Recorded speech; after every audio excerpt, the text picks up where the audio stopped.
I've literally just pressed the button. Yeah. All right, good. Recording. Rob Adams, it seems like you sober. Coherent. How many fingers do I got up? Coherent, not sober. You. We're good. Fine. All right, just making I'm sure. a designated driver. Don't worry. No, I like when Rob Adams is a little intoxicated for the shows because he actually is more informative when he's drunk. But we'll Pretty when we're drunk. We'll figure it. What is it? What is the name? What's your guy's name? The Cajones AK Riv Translation Services. Yeah. Just because sometimes New York doesn't really go well in UK, so we got to make sure. Like they don't know what it means to axe somebody. They think it means to hit him with an axe, not ask a question. we're here to make sure you axe the right questions. So all right. Well, we're going to start because Justin is going out for his quote unquote anniversary dinner, where he couldn't come to the show yesterday because it was his anniversary weekend, and then he wakes up in the morning. His wife's like, "All right, we're going. We'll leave, and we'll see you tonight." He's like, wait a minute, you're going out? He's like, oh, yeah, I got plans to take Anya, his daughter, out for the day. So this guy doesn't come to a show because he thought he had to be home for his wife because it's their 19th wedding anniversary. Yep. What the hell is a 19th wedding anniversary? The 19th wedding anniversary is the wooden anniversary. Yeah. Wouldn't. I asked her to blow me and she wouldn't. But I don't. Yeah, dude. There comes a point where does it really matter? Like it's no, it really doesn't. It's like I mean, it's like I don't even know how many years I'm married. 23 years, right? Yeah, it's been 23 years. We're gonna be. Yeah, we're actually what the hell we are. Yeah, I think we're 19. We got married in 05. Should have kept your mouth shut, man. You would be much happier and richer. Right? Probably not. You would have been richer. All right, we're gonna get started. All right, so here we go. So hopefully everything works as planned. So we're and you might hear my son occasionally. This is why I'm hoping the muting. You know, guys know my son's autistic, so he'll be up there maybe jumping up and down or laughing loudly upstairs or yelling. So I'm hoping it doesn't bleed through. And that StreamYard's pretty good, right, Luke, when it comes to like background noise? Sort of noise cancellation and stuff. Yeah, because Discord's really good with that. Unless Discord thinks what's in the background is supposed to be heard, and then I'll pick it up, right, Frank? Yeah. Like, you know, like I'll have a TV on, you won't hear it, but then after a while, I'll start playing it because it thinks that's what's supposed to play. So, all right. You ready, Rob? Justin, Adam, Luke? Yep. Stuart, Tooch, you ready? Yeah, that's why I'm here. All right. I'm just, you can be a little enthusiastic for me, please. Dude, I'm working. Comic relief, TV. Don't you see when you guys listen to like the podcast and you hear the outtakes where I start flipping out on Santucci because of things? Because this is what I deal with here. I'm trying to get started. I'm trying to get pumped and motivated, and this guy brings me down. Right? Look at him. Don't have to go far to bring you down. Oh, there's the short jokes again. Ouch. Did you see what Brian Miller wrote? He goes, "Oh, it was nice meeting Rob Riviezo. I didn't realize he was so short." And what else did he say? What else did he say? And he said, it was him or someone else said, I don't understand why he picks on Steve so much. Really? Someone wrote that? Yeah. Steve, did you see listen, I'm not gonna say it here, but you really don't think yesterday the way you like carried yourself that people didn't understand why I break your balls? Right? It's okay. All right, we're gonna get started. All right, guys. Christ, we're getting started here. What? Are we on? All right, we're good. We're gonna have a good time. All right, guys. Welcome to the Model Insanity Podcast. I'm your host, Rob Riv. I'm with my co-host, Mr. Justin Ryan. Hey, everybody. Mr. Steve Santucci. Good day. Mr. Rob Adams. Yo. And Mr. Frank Donati. Hey-o. All right, we have a special episode. This is a really special episode because we are simulcasting with the Black Rifle Model Worx group over in UK, England. And so because we're simulcasting, this recording might be slightly different than our others because we're recording on a single track as opposed to multiple tracks. So unfortunately, I might not be able to edit Justin Ryan's ums and uhs and stuttering as much as I can. But we have Luke Carswell here, Mr. Luke Carswell. Hello, good to be here, Rob. Good to be here. I'm glad you're here too. We have Mr. Adam Challenger. Hello. And hold on, Stuart, how do you say your last name again? Goodswin. Goodswin. And we got Goodswin. Goodswin and Mr. Stuart Goodswin. Hello. All right, I got to kind of get used to the accents here because people say that I have a very thick accent, but compared to you guys, I know I sound great. You absolutely don't. You're absolutely right. I don't, and I just think we need to start this show out by first saying that if anybody listening to this podcast who's on the western side of the pond, which is the United States or Canada, I cannot take, I can't help you with translating Stuart because I don't understand Stuart when he talks sometimes. So I'm hoping we can, people will understand the conversations. Now, I'm only kidding now. So I'm really excited about this in all seriousness. It's going to be a good time. I've been looking forward to this. Me and Luke have talked about this for a while. So we're going to do a show. We're going to do a podcast as well as a video or a live stream that's going to be on the Black Rifle Model Works YouTube page. When this drops, when the podcast drops, it's going to drop on their YouTube page, and we'll let everybody know when that happens. So first off, we're going to start off by just cleaning up some things first. When this airs, AMPS Nationals for us is going to be over. We're going to try to do a recording while at AMPS. I'm not sure how well it's going to go, but it might go well. It might go terribly. So there might be a live stream from AMPS Nationals, or there might even go terribly well. It might go terribly well. Terribly well, yes. But we are excited about going to AMPS, hanging out, and seeing everybody. It's going to be a good time. I love those national shows, and that's going to segue into our discussions here. The first part of our discussions, and we're going to discuss the first part, is the differences in the shows here in the U.S. and in North America, as well as shows over in the UK. I know that they do things slightly different there, and it's a lot of the things that they do I'm not really sure of.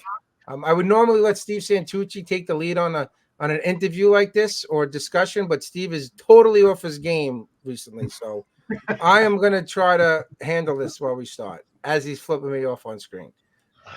So Luke, I know that you guys recently just had your local show, and we'll get into local shows, but I'm really interested in like the bigger shows, like the Monson show, the Mawson show, right? And some of the other shows. So just give me an overview or give me kind of like a picture of what it's like to go to one of those shows. Because from what I see, it's amazing. It's massive. The vending alone is like so like crazy. So just give the listeners and the rest of the guys in our group a view of how it is at that Mawson show.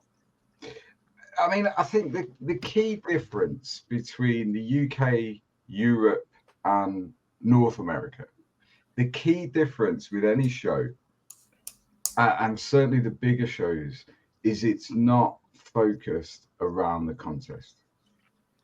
That's a key difference. So, for example, Scale Model World, which is arguably the biggest show in Europe, for the amount of people attending, the amount of models that are entered in the contest, the amount of clubs that are there, traders, etc., etc., etc. But the contest is big. It is big. I think last year it was something like, and it was 1,300. Someone will correct me if I'm wrong, but I think there was in the region of 1,600, 1,700 entries. Yeah. But that's not the primary focus of the show. You've got every IPMS club in the whole of the UK go to that show and they display. So here in the UK, if you're an IPMS club, what you do every year is you do what they call a return. So that's where you name like your secretary, your accounts person, your events person, whatever it may be, and you give a return on the numbers. How many paying members, IPMS UK members, you've got in your club. Now, I'm sure people will be pissed off. We are the biggest IPMS branch in the UK. And the way that's worked out is how many members have we got that are full paying members of IPMS UK? We're the biggest, but we're online. However, we will still attend Telford and we'll still attend local shows. So when we complete the return, you request display space at Telford, which is free here. So every club doesn't have to pay for that. Right. If you want additional space, then you have to pay like a nominal fee, but it's pennies. It's not expensive. So I got Telford and Mawson mixed up. Telford is in England, right? The That's Mawson right. show is like in Hungary. So I'm sorry, I got the shows mixed up. Right, Telford. So that's how it works. So pretty much every IPMS branch in the UK will display at Telford over that 2 days. The contest is there and it's big and it's quite prestigious. You know, if you win a gold at Telford, like you're doing pretty good because because we're so close to Europe. So that there's a whole hall at the convention centre at Telford that's all like European IPMS clubs. So you'll have like IPMS Sweden are there, IPMS Hungary are there, IPMS Germany, IPMS Israel go every year. You know, so there's an international feel to it. But the contest is prestigious because some of the best modelers in Europe are putting stuff on that table. Yeah. But that's not the focus. It's all about showcasing the clubs. And quite often we say every year, you'll see better stuff on the club tables than you'll see in the contest room. Because a lot of these people just they're not interested in the contest. They're there with their club and they're displaying. And the benefit of that is generally the person that's built it is stood there. So you can have a conversation with that individual. And there's no smoke and mirrors at our shows. People are very, very, you're always going to get the odd one, but people are very open to share how they did a certain thing, techniques, what paints they use, whatever it may be. And a club that comes to mind is Four Corners, which is Spud Murphy's club. Yeah. Now, no one can deny the display that they put on every year. No, I've seen it. That's amazing. Oh, it's fantastic. There's nothing on there that's not worthy of best in show. Nothing. And that's just on their club table. Right. But what they will do is you can stand there, and we have done for an hour and a half discussing how they've done it. And they're so open to share. So for us, Telford is more of a social event. And it's got that feel about it. You know, I think unfortunately, I've never been to a show in the US, so I only know what I see floating around social media. Right. And we've got a lot of American members, we've got a lot of Canadian members, so there's conversations that take place. But I think the danger is if a show is so focused on the contest, whether it be AMPS, IPMS, whoever, if it's so focused on the contest, people start to get pissed off. Oh, all the time. You know, it's any given Sunday. If the judges like what you've done, you're going to win something. If they don't, you don't win anything. Who cares? Right. Who cares? We don't in the UK, but in the States, it seems like a big deal. It is a big deal, and I'm going to say this, and for me as a modeler, I've kind of segued or shifted to that display only type, like at the shows. I rather have a display, and at this year's AMPS, I'm going to have like 10 models there. Some will be painted, some not. People will expect to see naked models from me. I'll have my display, and I'll hang out by my display while I'm there as much as I can. There's going to be a lot of stuff going on at the show, and people will ask, we'll talk about the models. I love that. See, the problem with a lot of these shows in the United States, in my opinion, and this might piss people off, but I don't care, it's too ultra competitive. Yes. People want to go to shows, they want recognition, and they want to be given something for their, whatever they put on the table. And these people go to shows, they go with expectations, and 9 times out of 10, they're disappointed. If they don't want a bronze, they want a silver. If they don't want a silver, they want a gold. If they don't want a gold, they want a best of. And when they go with those types of expectations, they're always leaving disappointed. I see it all the time, especially at amps. And that's one of the things that I appreciate the most about that show, Telford. And I mixed it up between the two, but they're 2 huge shows. But the Telford show, and you talked about Spud and those guys. Pete Usher's in that group too, right? In those guys, I know that they do an amazing spread. Yeah, that's what the hobby's supposed to be about. Yeah. You put yourself out there, you put your display, you're going as a group, and you're not worrying about winning that. And I'm not saying these guys don't go to other shows and put stuff in their shows, but this specific show, having a display as a group, hanging out and being social and talking about the hobby, that's what it's all about, in my opinion. And I think that's fantastic.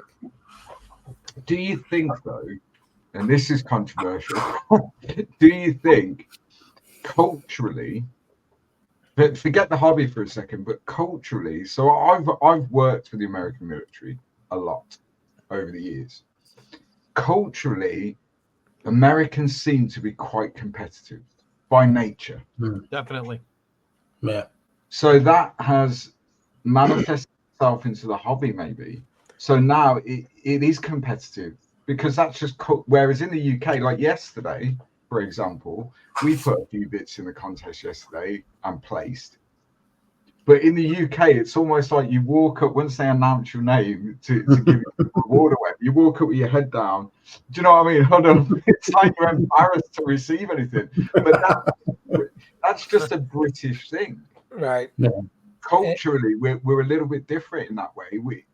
We don't holler and shout, you know, in the same way.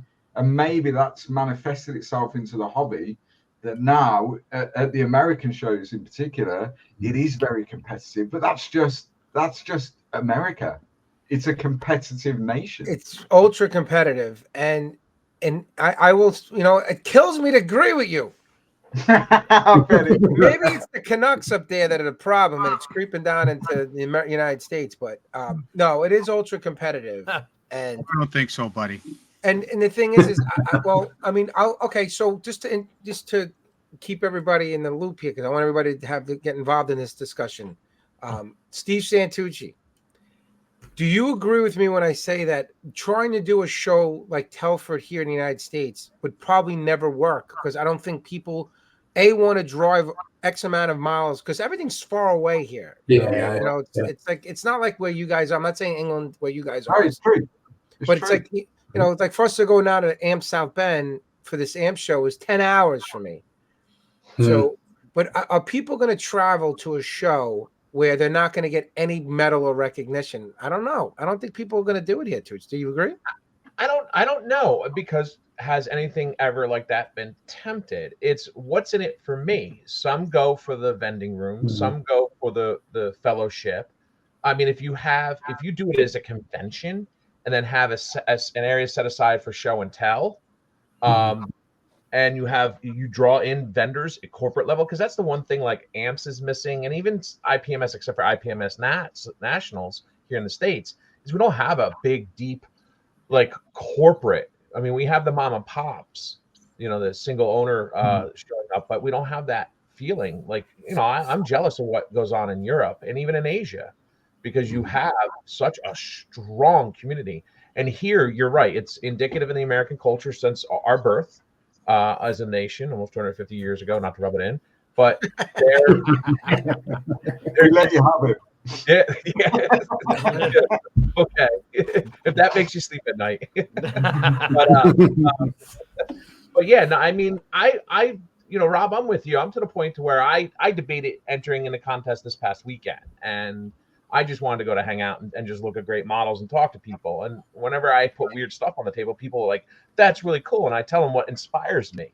Right. And like you, that's where the fun comes in. That's where you're sharing knowledge and you're inspiring other people. And there were some people who follow us on the podcast in the build rooms who were saying they came to see some great stuff. They weren't there to compete. They wanted to be inspired.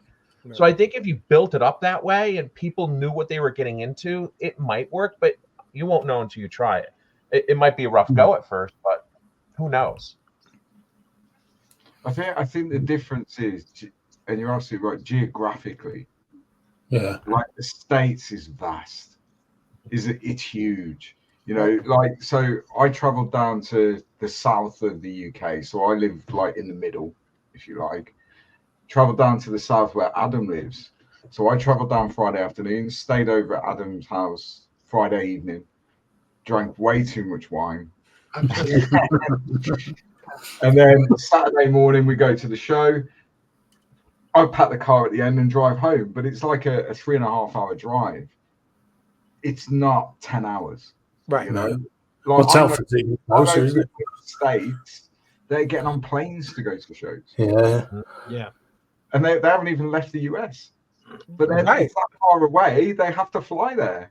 Like, You if know, I got on except Rob, he'll drive for like 3 days to avoid getting on a plane. is that Rob? I got on a fucking plane and I'm not even in the US yet. I'm gonna drive. Luke, I told. It's the drive here.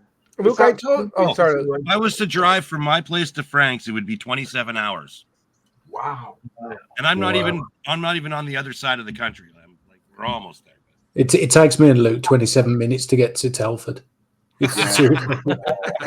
We live just 7 minutes. No, but Luke, I told you, like, if you're in London, you're like, oh, I want to have lunch in Paris. You can just jump on the train. Yeah. Yeah. I mean, it's like, it's crazy. I mean, I know it's a few hours, but like I said, to get to even, like, if I wanted to drive to Florida, I live on the East Coast of the United States. I'm on Long Island, New York, by New York City. If I want to go to Florida and I don't fly, so I want to drive, it's taking me 24 hours to drive to Florida. Yeah. You gotta exceed the speed limit just a little bit. I think it's like a 14-hour drive from Philly. So, and you're not 10 hours from Philly. No. Not, you're talking about like the border of Florida. I'm talking about if you want to go to Orlando or Miami. It's like 24 hours. It's like No, it's to not. drive the state No, of it's Florida. It's like 7-8 hours to get from Driving to Miami, yeah. Orlando, no. Well, dude, okay, you're talking about getting to the Georgia border. I'm talking about driving into the heart of Florida. It's taking at least Atlanta's 20. 18 hours. 18, 20 hours. I'm sorry, I'm off by 4 hours. You know, we have a fucking tracker here. That's all your bathroom breaks from all your energy drinks.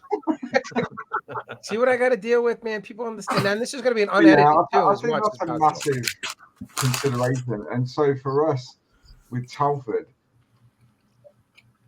the European clubs and the European traders, more importantly sometimes, it's not a big deal for them to travel to Telford. Whereas in the US, even for your nationals, whether it be AMPS or IPMS, like for vendors, like corporate vendors that you were saying, Steve, like that's a big deal for them to travel to that show. And is it financially worth them doing it? Then you also have to take into account all of the IPMS shows that are in the States. You know, like I go to every year is a 2.5 hour drive for me. It's PennCon in Carlisle, Gettysburg area. You know, I can't expect to see AK or Tamiya or anybody at that show because that's a small show, one of hundreds of small shows. Right. Mm. Right. And- But like the Telford show or like the Mawson show, like Mini Art has their table and the AK's got their table and Tamar is there. And right. Hey, Mini Art's a sponsor for the Amps Nats. I seen today. So, Really? So, but you guys talk about this. So, if I may, in God's country, right after we stopped the American invasion of 1812 and kicked their ass, and then we threw off the yoke of British oppression in 1867, we decided to take the moderate route. So, our problem is we have the vastness, right? This country we're the second largest country. Most of our population lives along the southern border, along the U.S. We only want to be Americans. Yeah, we only have about 14 to 18 shows nationwide. There's not a lot. And for us, like I'm in London, and by the way, I can be in Paris in 58 minutes because Paris, Ontario is just down the road from London.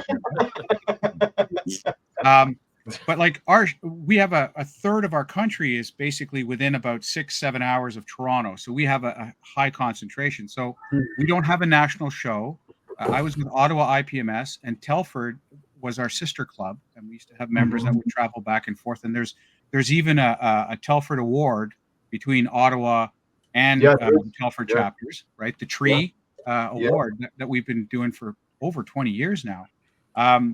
We don't have a national. We have one club show, which is Heritage Con at the Hamilton Warplay Museum, which is about our biggest show. And last year, the number was 1,300 entries. But we're a mix. It is competitive. It is a competition. But our club, London IPMS, we were at Heritage Con. The Army built, like, the figure club was there. There was an automotive club. I think the Kingston guys were there. So we do have clubs that will come and travel. We have the same challenge. Very few of the corporate sponsors will ever show up, to the point when we had our London show last year, I actually solicited corporate sponsorships within the community to support our show. So we had a trucking company, so they supported, a car award, and we got a few industries to help support our show. London, Ontario, I think we had close to 650 models at our show, and it was pretty modest. It was a one-day show. But here, the question comes to, will people travel just to go to the convention? I think more so up here than down south. We've seen it. We have more people coming than we have competitors. We get lots of vendors. Vendors are always great, and people have the same simple reasons. Some are there for competition, and you can tell who they are because they're the ones with the flop sweats. We have those who like to go shopping, right? I'm half Dutch. I'm cheap, so anything on a discount is good for me. And then the social aspect of it, because we are so widely spread apart, right? Rob and I have been friends online for almost 5 years now. This is our first time being together, right? We got to do our little adventure this week in Toronto. We're getting to go to AMPS to meet with Justin, Rob, and Steve for the first time, which is going to be great. But our shows kind of straddle the two. It is competitive, but it's not wild. We don't have the controversy. IPMS Canada is 654 members.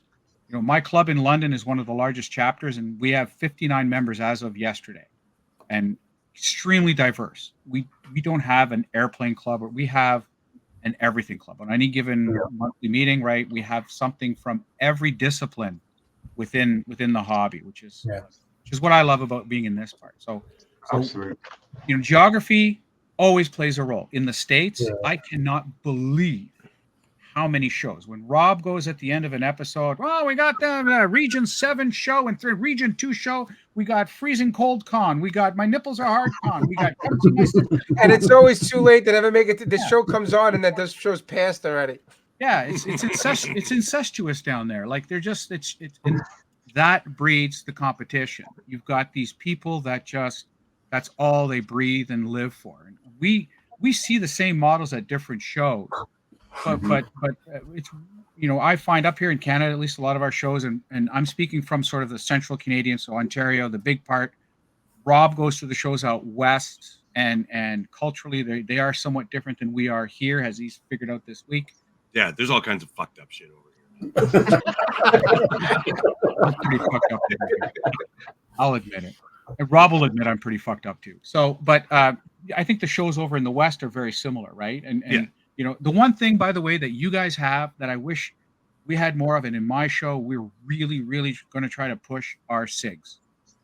We don't see SIGs. And I think SIGs are brilliant, right? I could see this guy being in the Merkava SIG without fail. I love the idea of SIGs. And when I saw how much you guys have down there, and I've talked to some people like yourself, Luke, and others in the UK about that, I think that's something that needs to come over here, and I think it'll breed a bit more camaraderie and that social aspect of the clubs, which is more important. Jeff's trying to get that going at IPMS too. Yeah. He's got 5,500 square feet only dedicated, just purely dedicated for SIGs. Yeah. I mean, we have one that comes to mind here is we have a Tornado SIG. Yeah. Like, those guys are so knowledgeable about that aircraft. There's nothing they don't know, and that's what SIGs breed. they breed that knowledge base. So if you're building a tornado, they have a Facebook group and that sort of stuff as well. You can join that group and say, I'm building this particular aircraft. What armament would it have? And within a couple of hours, like, you'll know exactly. And they'll even post you links to where you can purchase it. Like, the knowledge is just phenomenal. And that's what SIGs breed. Whatever subject it may be, they just breed it. Last year at Telford, I was chatting to the guys from the Leopard SIG because I wanted to build a Ukrainian Leopard. What's the best kit as a base kit? And then what do I need to put on it to make it like they're using in the Ukraine currently? And they just know it. They just read it off. You know, the knowledge. And that's what SIGs are. They're a knowledge base. It's so important. It's important.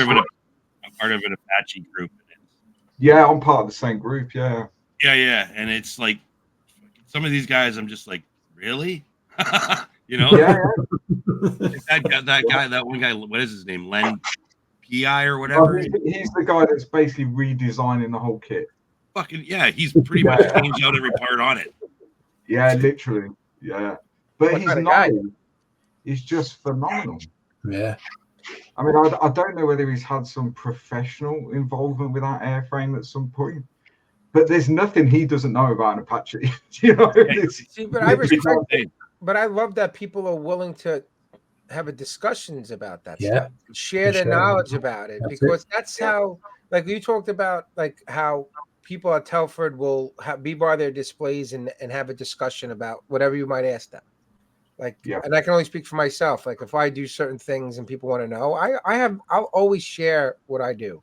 There's no secrets in this hobby. It's supposed to encourage people to try something new, improve, and get to the best that they can be. You know, you can only be as good as you can, what your potential is, right? Like, I always use the 100-mile-an-hour fastball analogy.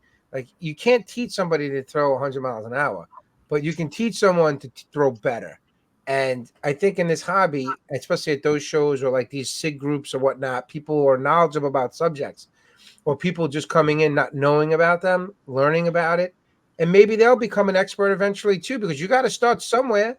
Absolutely. You know, I mean, you know, you look how well Rob Adams has become as a modeler. He was terrible when he first started. I took him under my wing and I taught him a lot of stuff. And look at him. He's actually making a competent model right now. Look how modest this guy is. But thanks, Rib. I couldn't have done it without you. No, you must be doing something right. You've just won your own banner, Rob. Right. Exactly. This guy gives himself the banner again in his own group, the Model Makers Union. Number one.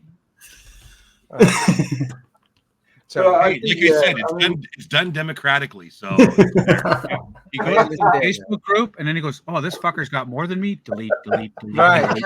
This fucker, Cincinnati. Delete, delete, delete." Exactly.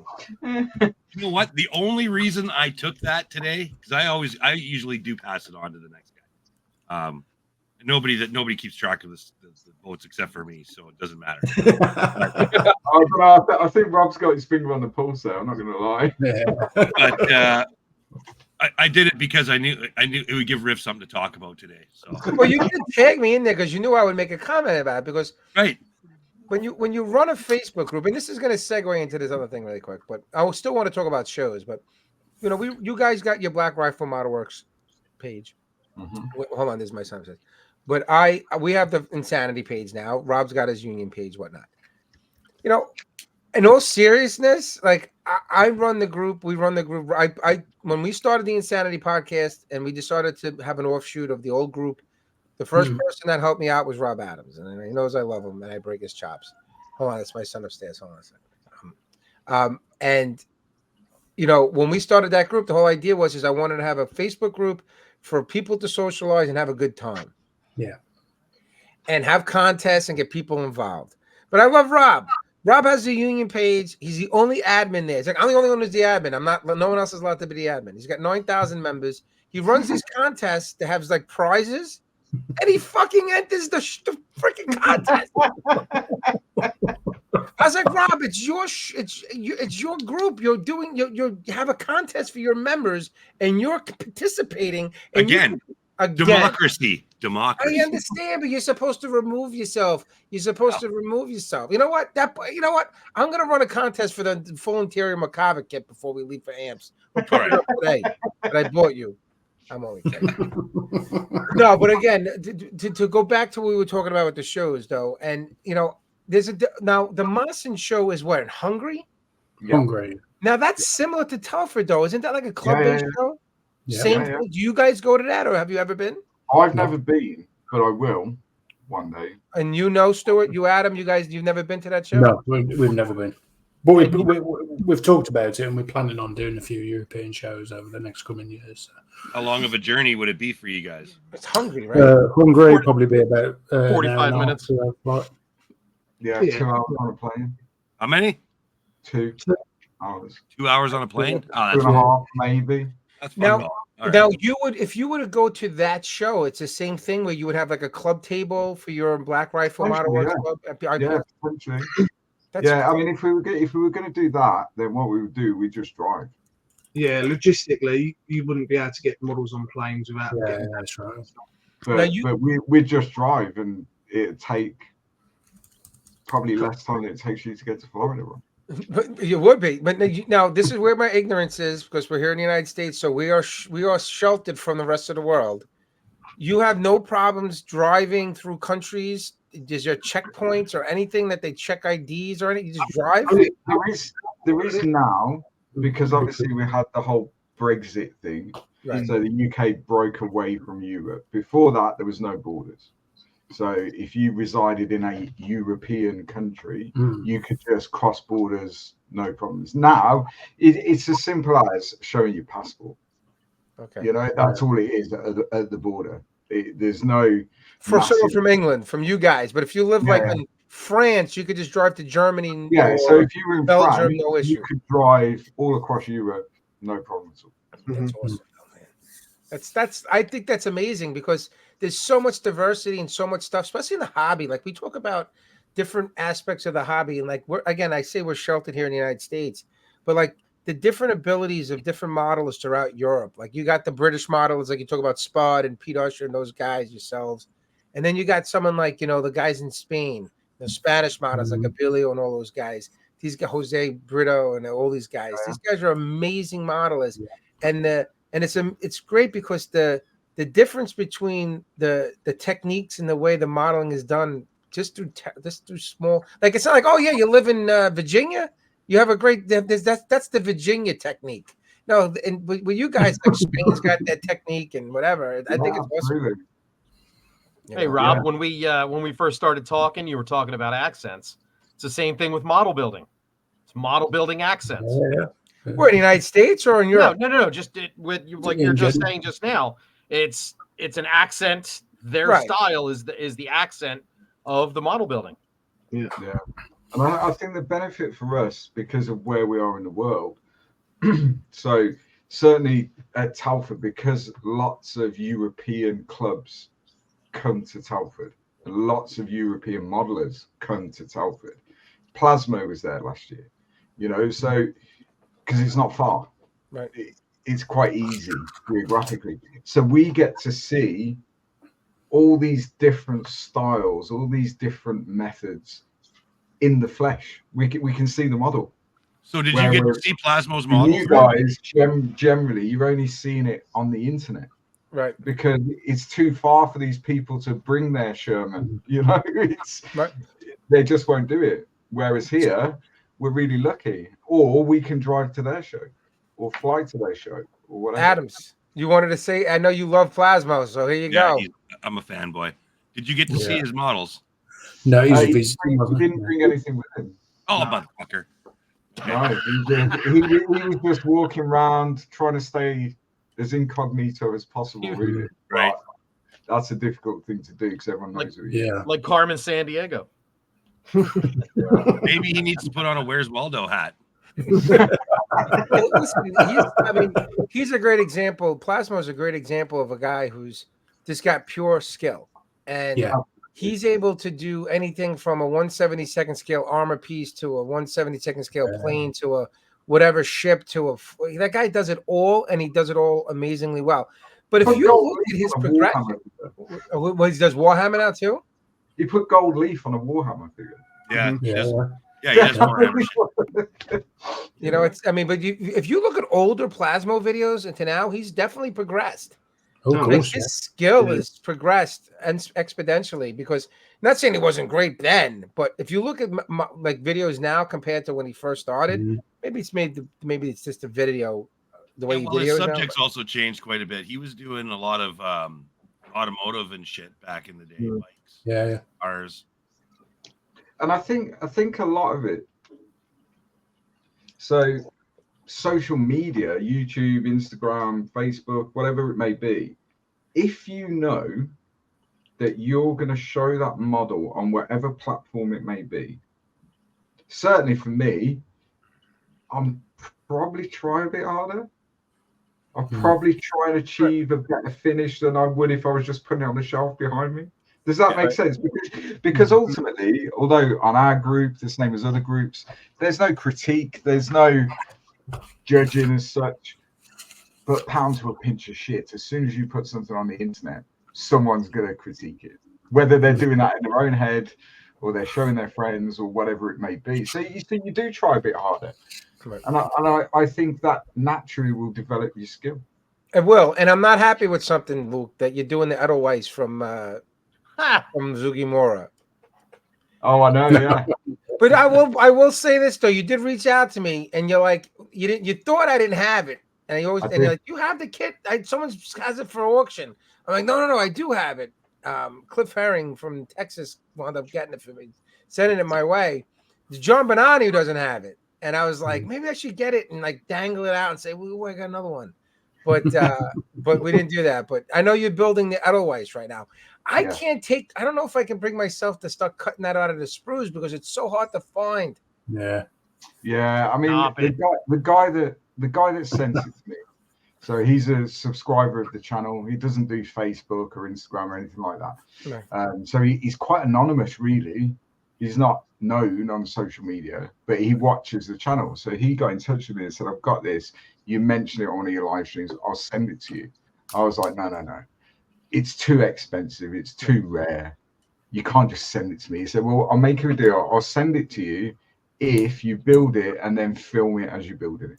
All right. Well, there you go. I know you got the figures and the details. All of it. All of the market that was released. It's got to be nice being Luke Carswell, right? It's nice.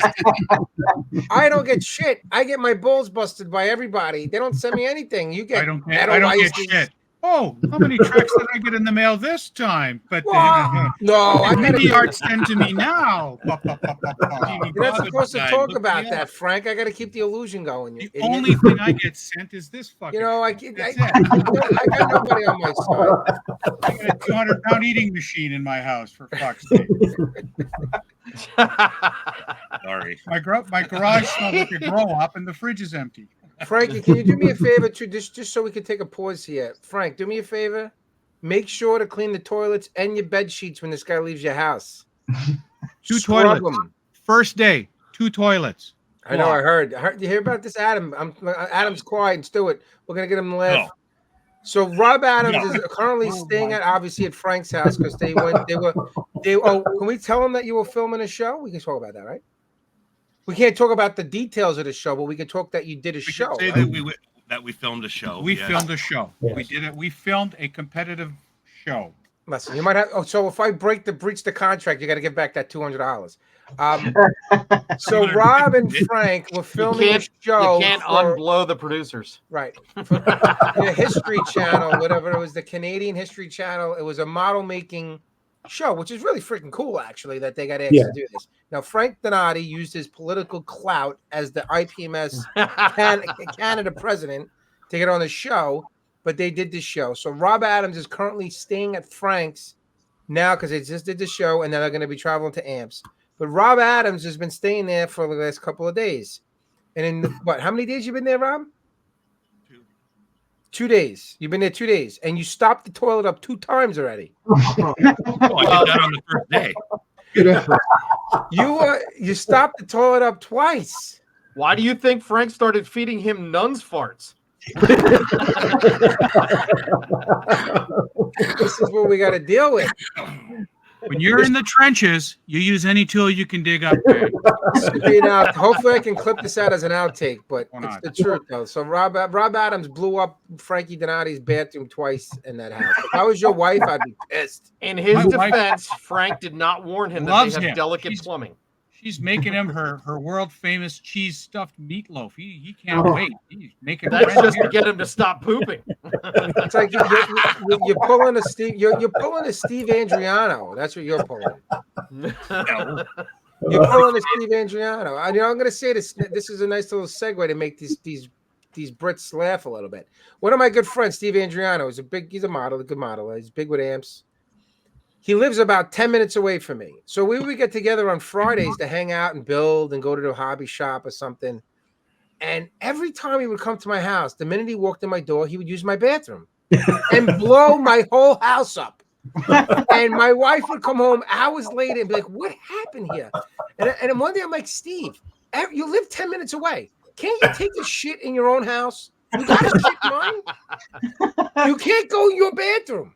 You got to come to my house, blow out my bathroom, and then my house stinks because you couldn't take a dump in your house. You've got the best magazines. So you know what he tells me? No, well, that's true. But you know what he tells me? He goes, I can't go to the bathroom in my house because my wife gets mad at me. That I go to the bathroom. Well, you're gonna do it here? So then I had my wife's like, he's not allowed to use the bathroom anymore. So I laid the law. I said, Steve, you have to go to the bathroom before you come to my house. If it's not number one, you're not using the toilet. So, I mean, it's like, I don't understand what happened, how this guy would come to my house he lives 10 minutes away. Can't take a shit before you come. You know you got to go. He'll come to my house, you got to use the bathroom. All right, well, it's not going to make the show. Don't worry about it. He knows that you've got the new Pert Plus to read while he's going. Get the new Menton. We're moving. Better reading material. That's Kingpin. Kingpin. Well, no, we're talking. Me and Justin do. Hold on. Where did Rob go? Rob left? He had to poop. Are you serious? All right. He's like, I'm not used to this. I'm used to smoking at will when we do this shit. So I gotta go. Yeah, this guy's man. So we all. I mean, just to segue though, the Amps Nationals is going to be a lot of fun. So what we're doing there is we're gonna have our podcast table there at the Amps Nationals. Steve Andriano's on my mind. Sorry, Tooch. Steve Santucci. I'll never mix you guys up ever again. I promise. We have a nice tablecloth made, which is nice. We're going to try to record the Plastic Mojo guys as well as other podcasts are going to be there. We're going to have a dinner on Friday. There's like a meet and greet someone did. This one guy, Matt, sets this up at the Nationals IPMS. It was crazy. So many people went. So we're going to be doing something there. And I'm also taking pictures for Military Modelcraft at the show. Yeah, we got the booth and people can come. Because, Dave Grummett is a great guy. And I don't know if you're familiar with Military Modelcraft there. Yeah, I get it. Yeah, in digital format. Yeah. So, I've been doing a lot of stuff for them now. So he's a great guy. Yeah, I cancelled my subscription. He's a really great guy. I don't know if you've met Dave before at some of those shows. I know he makes it to those shows and stuff, but he's just an all-around great guy, and he's been great to me, so I can't complain. So I don't mind doing that at the show to take pictures in the booth, but it's a lot of work. Mm-hmm. We got the podcast table. I also do stuff at the show. I ramrod. That's what we call the guy that takes the models in when you bring it to make sure your paperwork is right before it goes in the pit.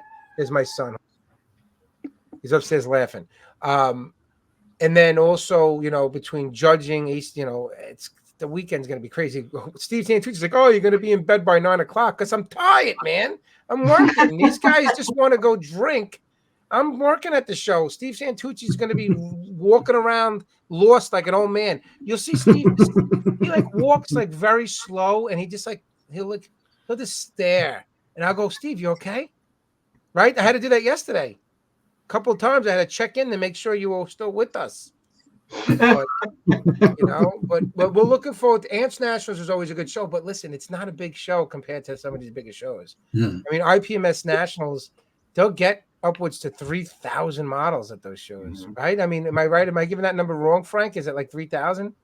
Anywhere from 3,000 to 4,000 within that range. Yeah. You know, and you're talking about everything from, armor, aircraft, ships, cars, Gundams, whatnot. Amps Nationals, a good show is 750.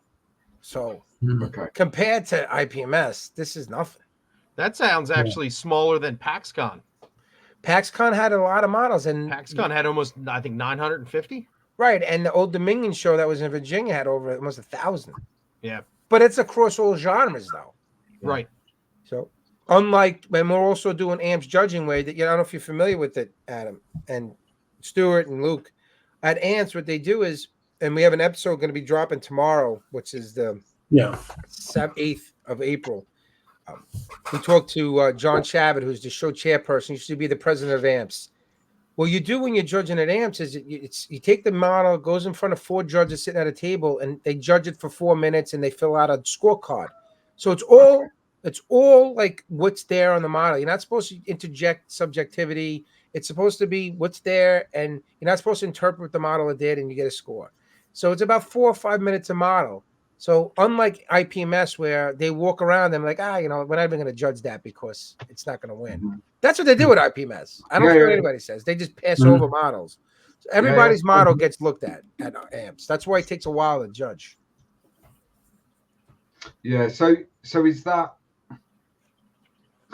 open up a fucking can of worms here? No, let's talk. This is what we're here for. Is that what you guys consider the open system? That would be considered an open system, right? Yeah. Okay. Right. So it's gold, silver, bronze. Potentially every model that's at that show can win a gold. Potentially. Okay. Now, there's skill levels too, though. Basic, intermediate, and advanced. My son's yelling up there. So here, Rob, it's all right. It's not as intrusive. I think you'll be all right. It's an IPMS. So Telford, for example, that's an IPMS national show. So they use the IPMS judging system. But instead of first, second, third, they call it gold, silver, bronze. But there is only 1 gold, 1 silver. Still 1, 2, 3. They can call whatever they want. It's that system. Whereas some of the local shows here, although they're IPMS shows, use an open system. So we have the best of both worlds almost. Right. Yeah. So in fact, Medway. So Medway is an IPMS club in the south of England. Quite a big club. They've been going for like 70 odd years. They're well established within IPMS. So when they host their show, they host it over 2 days, not 1. And they host it at the Royal Engineers Museum. So last year, our stand was actually underneath a Harrier GR3.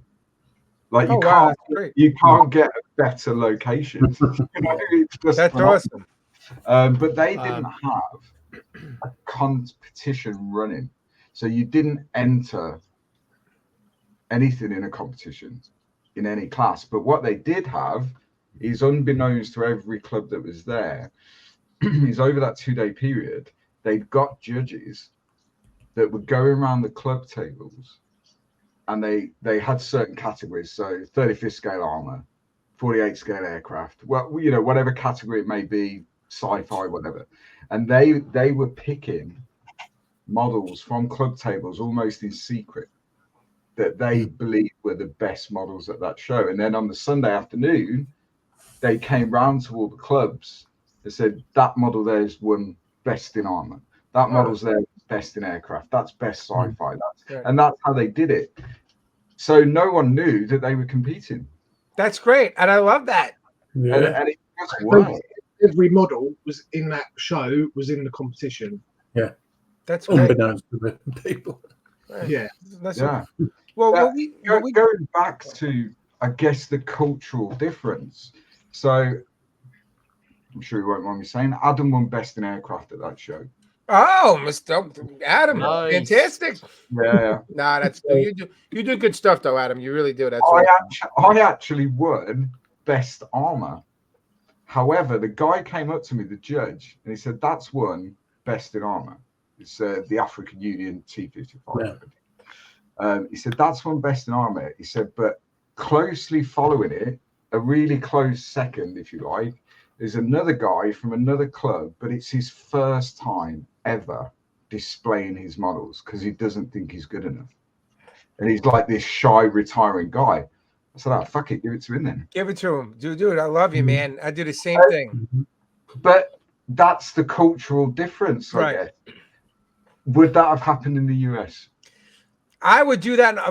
That's why I think we come from the same cloth. I would. Yeah, I don't think people would do that. No, it would boil down to like a hot dog eating contest or something. Yeah. No, but I listen. That's fantastic. I mean, that's not the focus of what we're there for. It's not. You know what I mean? You know what we're doing, and you saw me post today, and we did it at the show yesterday, and other places have been doing a long time. Is these challenge coins? Yeah. Right? So we have these. We've had these challenge coins made, and it's got each group kind of has it. Actually, the Model Geeks had it at the show too. They got it made from the same company we had ours made.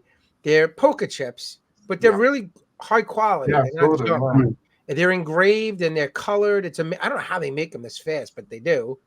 And we bought 225 of them to start. I got them for a good price. I got them for like 60 cents a chip.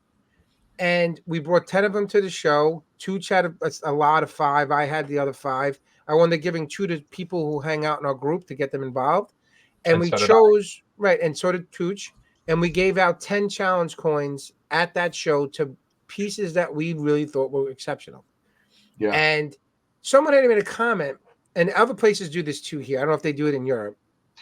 We've done it as a club. I think it's great. And someone had said that, sometimes they do these shows. Like I know Andy from Andy's Hobby Headquarters, Andy Klein, had talked about they do a show in Arizona where it's all people's choice. Yeah. You come in, you have to be an entered modeler, but you get a sheet and then you choose what models you think is the best in whatever category. So there's no judges. So you come in, you get a form, you write that the categories are there, you walk around and you write down what you think is the best models or whatever, and they get submitted, and that's how they choose the winners, which is cool. Yeah. And someone had made, I don't know who it was, I'm not taking credit for it, but someone had mentioned something somewhere that wouldn't it be cool if there was a show, but like podcasters or YouTubers or whomever were there, people with challenge coins came in and all it was distributions of challenge coins to models, not something that was given to by the show or two. So didn't someone say like, if you come in with challenge coins, you kind of get a discount to come in or something? What did someone say? I don't remember, but no, that bantered about.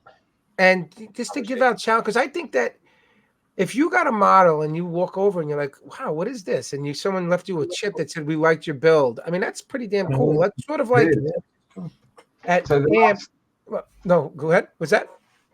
So the last 2 years at Telford, what we've done as a club, because we're a really new club, we're only 2 years old this summer.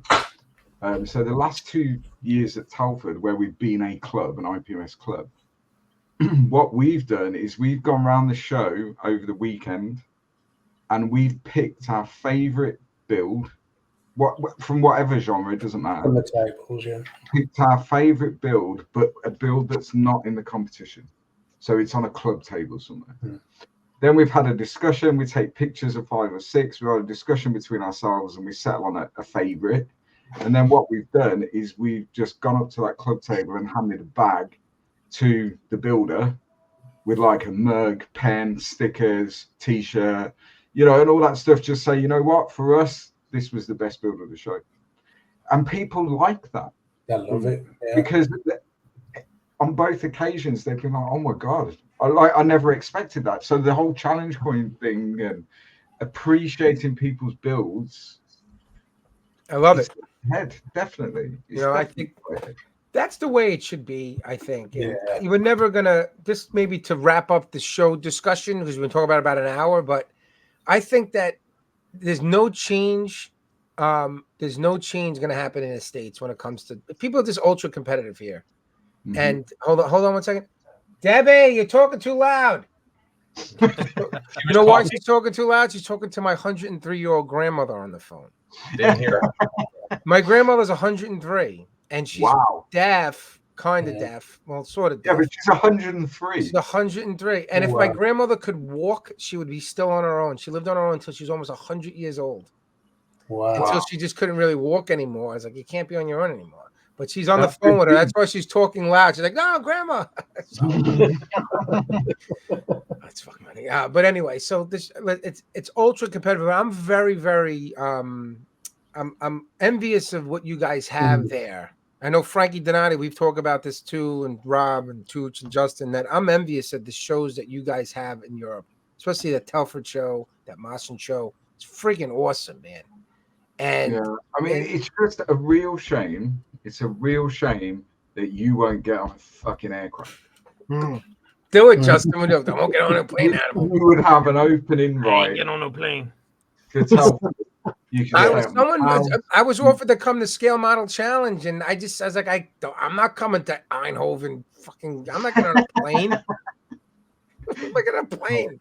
You're not like giving him a glass of milk with some roofers in it or something. Knock it. Exactly. I would ain't have getting on a plane, Hannibal. I would have to be. You know what? It's not the flying, and I said this to someone yesterday.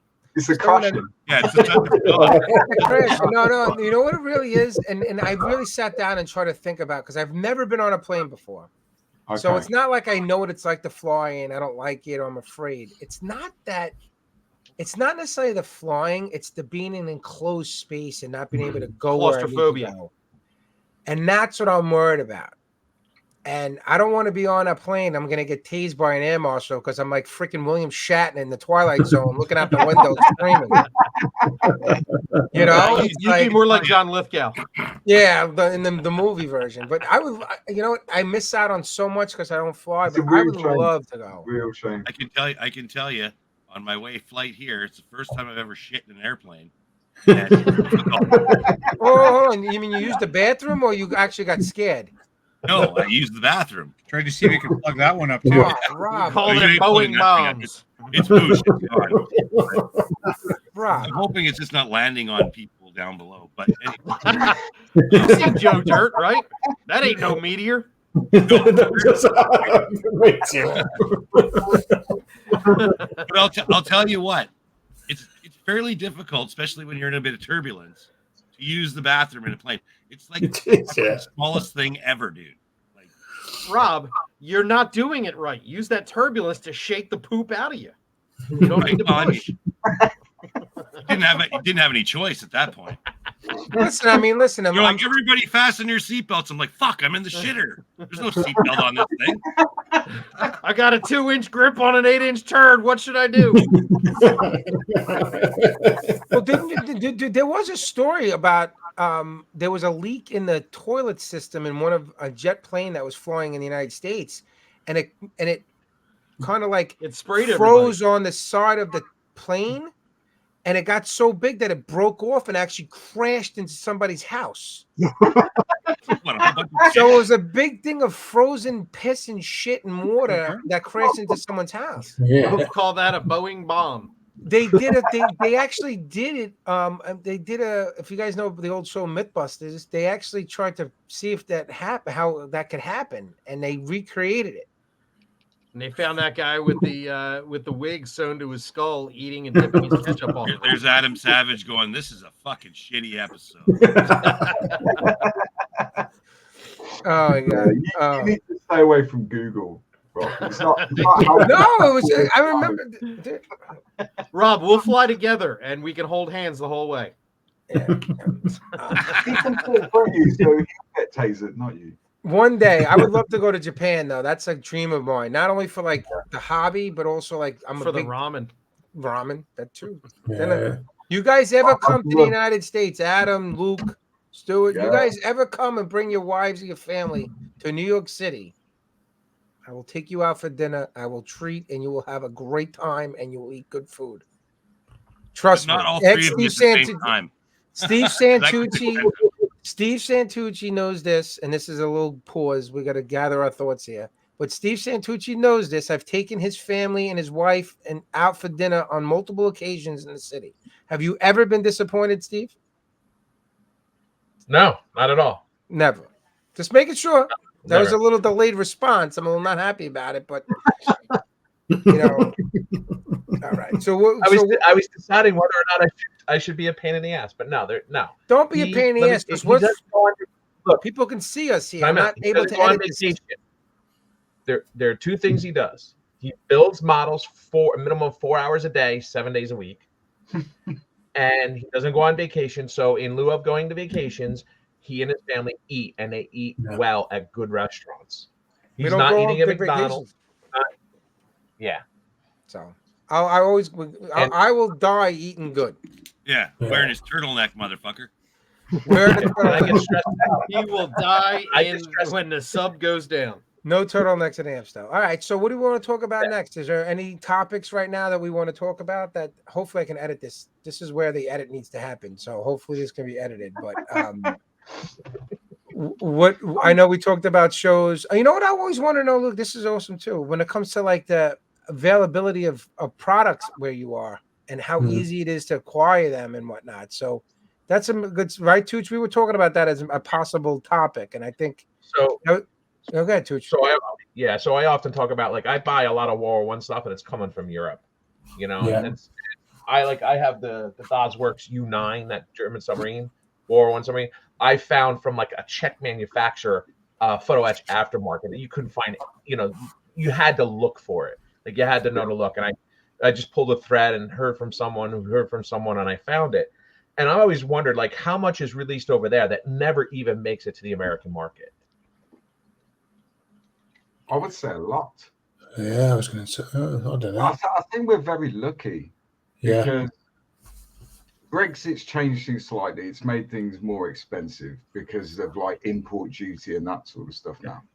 But in the main, there's a lot of stuff coming out of like Eastern Europe. Yeah. Aftermarket type stuff, like the photo etch set from resin, 3D printed stuff. Yeah, there's so much, and because we're close, they'll ship it to us, no problem, at an affordable price. If it's then got to go all the way to the US or Canada, it starts getting expensive. Yeah, I mean, I can pretty much, you can get anything you want really in the UK, can't you? And if you struggle to get it in the UK, you've got massive places like Super Hobby in Poland. You can buy pretty much anything from there, and the postage from Poland is like £3 or £4. It's it's next to nothing, really. I think we're very lucky in that respect. Yeah. But then conversely, you look at like Machine and Krieger, that's really expensive in the UK. Oh wow. Yeah. Whereas in the US, it's not, or it's nowhere near what we would pay for it in the UK. A lot of the Bandai stuff is cheaper in the US than it is here. Yeah. So, but I think in the main, we're lucky being in the UK. We have lots of availability, lots of stuff. I think over the last 5 or 6 years, trying to get stuff from America has gone up considerably. Yeah, like a lot. So I used to get quite a lot of stuff 5 or 6 years ago from America. Like I've got a load of NASCARs to build and stuff. I used to get decals and every aftermarket bits, but now I'm very reluctant to get anything because it's so expensive. Yeah, the shipping has been. The shipping from like crazy from Canada to the US, or US to Canada, is insane. To the point where we get better deals on Japanese stuff than you do. Mm. Yeah, that's it. But that, yeah. I mean, that. Yesterday, I took Rob to my hobby store, and he found a Mach-A kit for $85, and that's when the whole pooping problem started with. And the box was like this big. What kit is this? That's $85. It was tiny. Right. By the way, just on a side note, Riv. Yeah. In remarks to my banner winning on my own page. Oh, we're going back to this now. Come on, you definitely have. You got him all self-conscious now. Yeah. What? I can't see. Did you not? Lincoln Wright writes, "I for one support our new overlord." Speaking of you, yeah, kidding, Robert. Dude, this is supremely worthy of the banner. So there you go. Yeah, but anything can look good in pictures because you can Photoshop and do whatever the hell you do with the lighting. Well, I'll give you a true critique in a couple of days how good your model is. Yeah, you'll be like, yeah. Yeah, I'm we'll see. No, Adam, going back to the topic at hand, Adam, if it does comfort you in any way, shit's not much cheaper here in America. Yeah, No. You just have to pay the shipping to get it to you. yeah.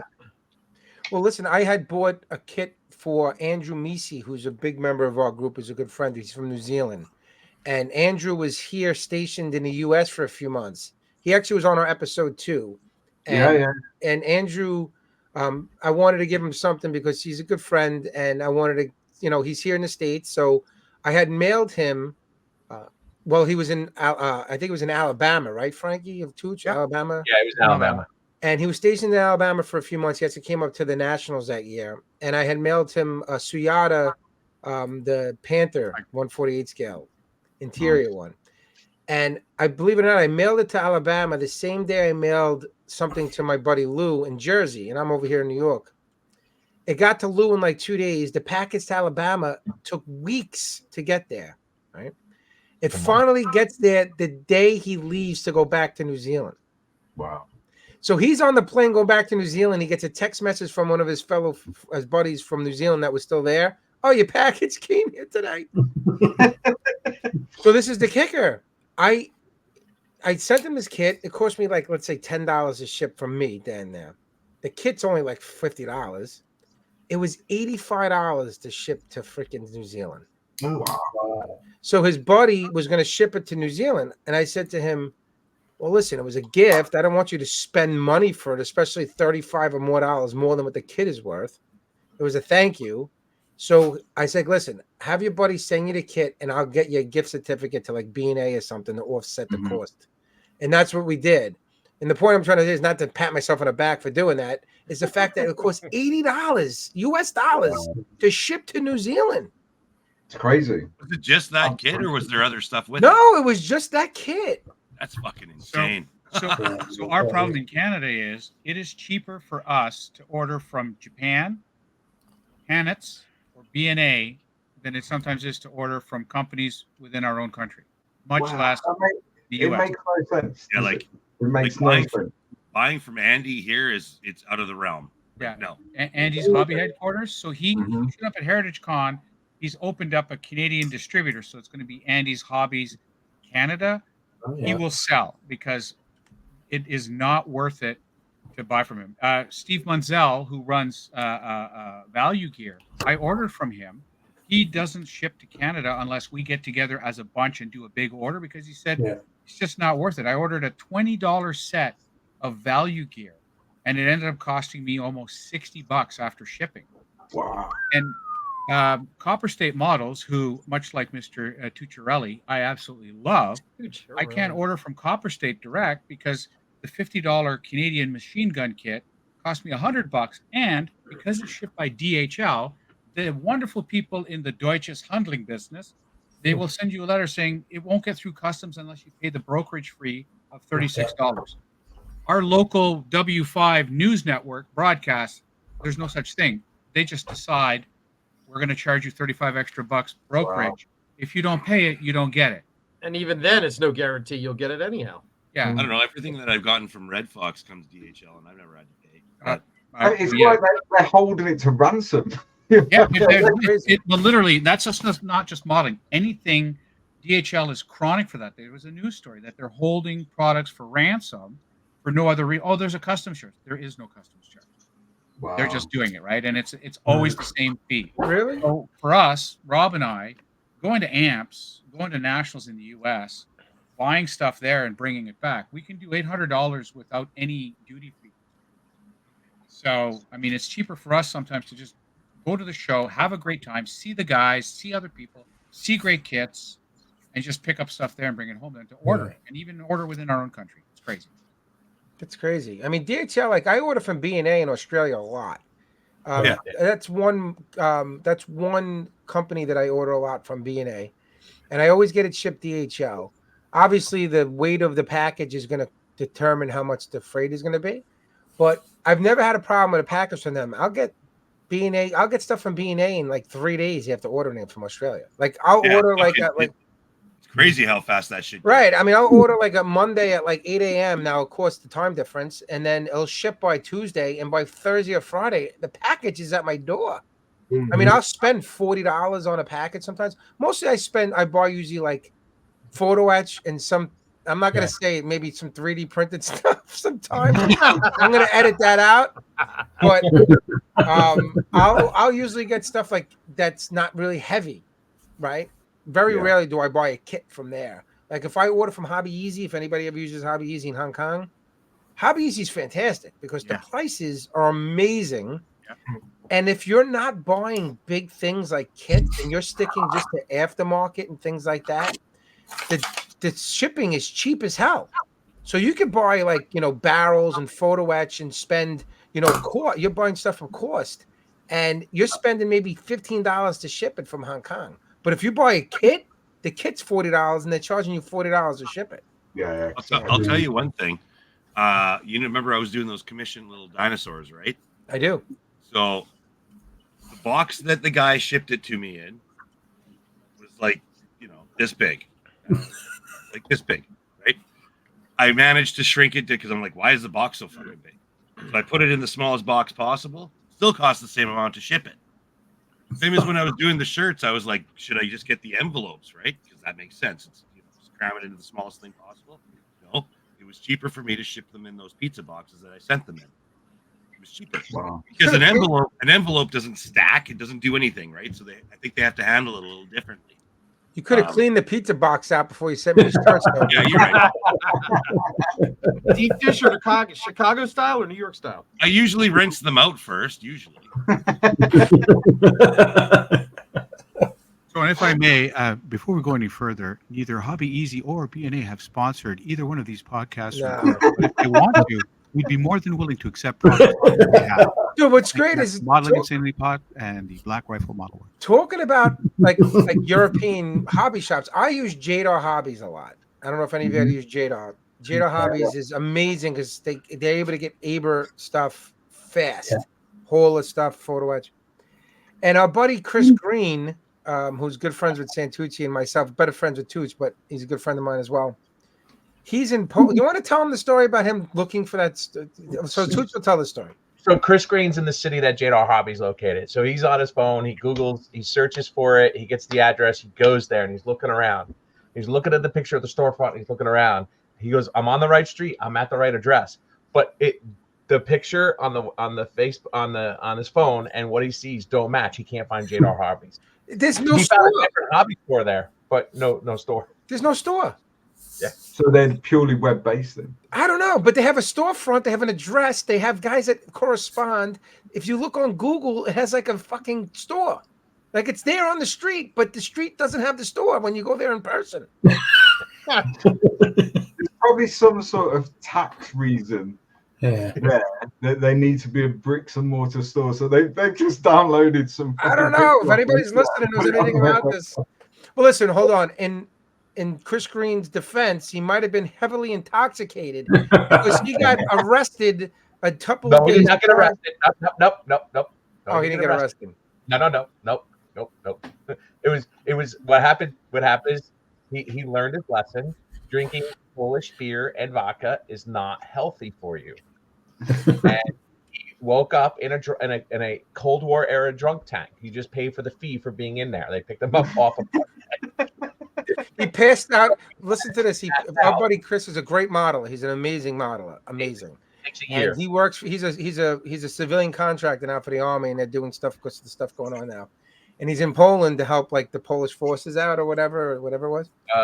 Yeah, sort of. Well, kind of, sort of. And he loves to drink, and he tells the story that he got hammered drunk, and then he was sleeping, and he was dreaming of pine trees. Like he's dreaming of pine trees.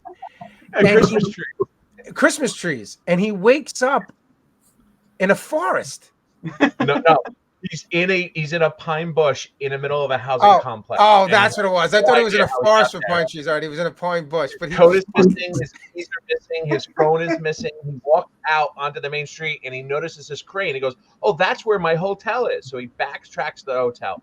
It's like, you can't make this up, but it sounds made up. He finds a coat check ticket in his pocket. So now he's backtracking He had no memory of being at a fucking restaurant, but it was like a movie. He finds like this thing in his pocket. And he's like, wait a minute, I don't remember going here. And then he's backtracking, trying to find his belongings. That's where he finds his coat. Dude, where's my car? The only thing he didn't find was his glasses.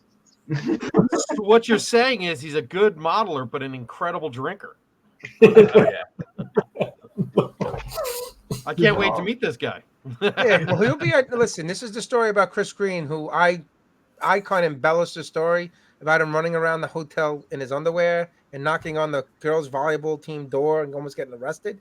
But according to Santucci, there was no girls' volleyball team. I don't know how that got in my head. I thought that he was really running around. Is it, Riv?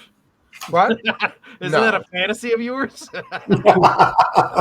Dude, I had a very bad experience. Meaning, when I was away at college, my first year of college, I went to Springfield College in Massachusetts, and I was hanging out with a guy that I knew, and his girlfriend went to Mount Holyoke up in Massachusetts. It's an old girls' school, and we're in the freaking dorm room talking. He's hanging out, and I'm kind of like talking to this broad chick. Am I allowed to say broad? Is that okay? I'm talking to this girl, and I'm sitting down, and she's sitting down, and everybody knows I'm vertically challenged? Right, vertically challenged.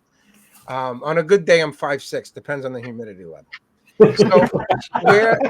So I'm sitting talking to this girl and hitting it off, and she's got to get up to go to the bathroom, and she stands up, and she's like 6'5".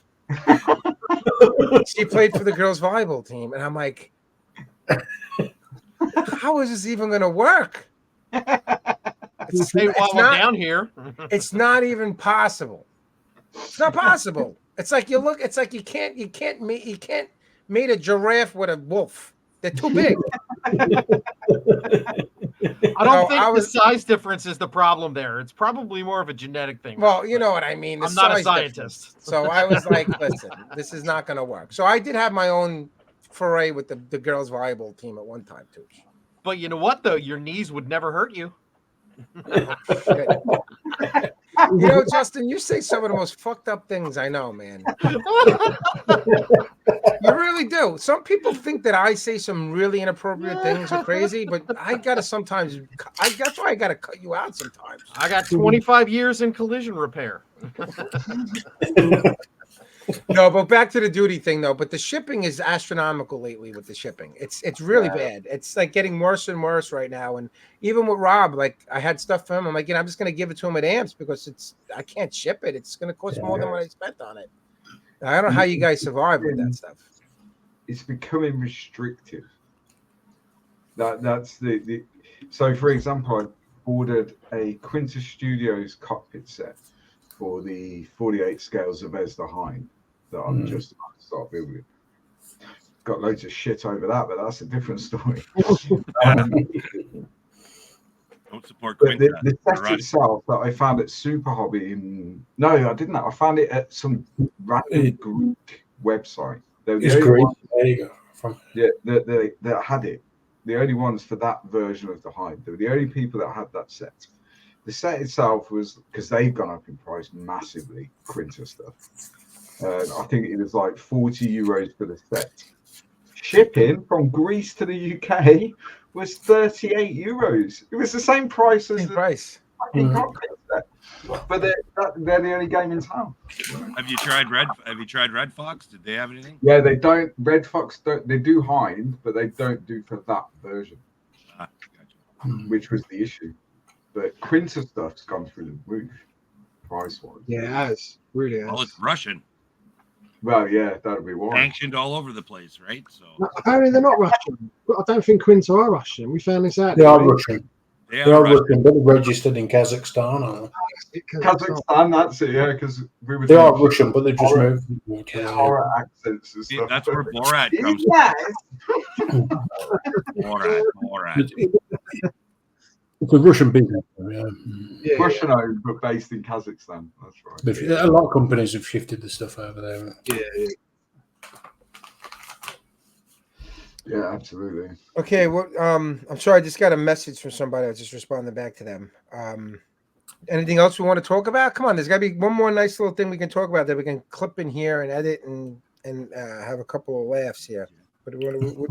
Adam, come on, contribute to this discussion. What do you want to talk about? We talked about Friday night when Luke come down and he got absolutely hammered. My wife kept filling his wine glass up. Oh, hold on. Who got hammered? Me? No, Luke. I did. Oh, you got hammered drunk? Yeah, on Friday. Did Because you? And you were at Adam's house. I should have learned my lesson last time. And the lesson is do not drink wine with Adam's wife. Oh, she got you hammered drunk? So she's from New Zealand. So she can fucking drink, right? Now I don't really drink anymore. I haven't really drank for about 3 years properly. I used to drink a lot, but I don't really touch it now and again. And every time my wine glass got like halfway down, she'd top it up. God knows how much wine I ended up drinking. And then I woke up Saturday morning, and like my eyes were like piss holes in the snow. I was like, oh my God, we've got to go to a show. Yeah, you were still pissed. That 100%. You were still pissed that you like. Honestly, it was a mess. Yeah. What kind of wine were you drinking? We started with You started Prosecco. with Prosecco, yeah. Then it was New Zealand Sauvignon Blanc.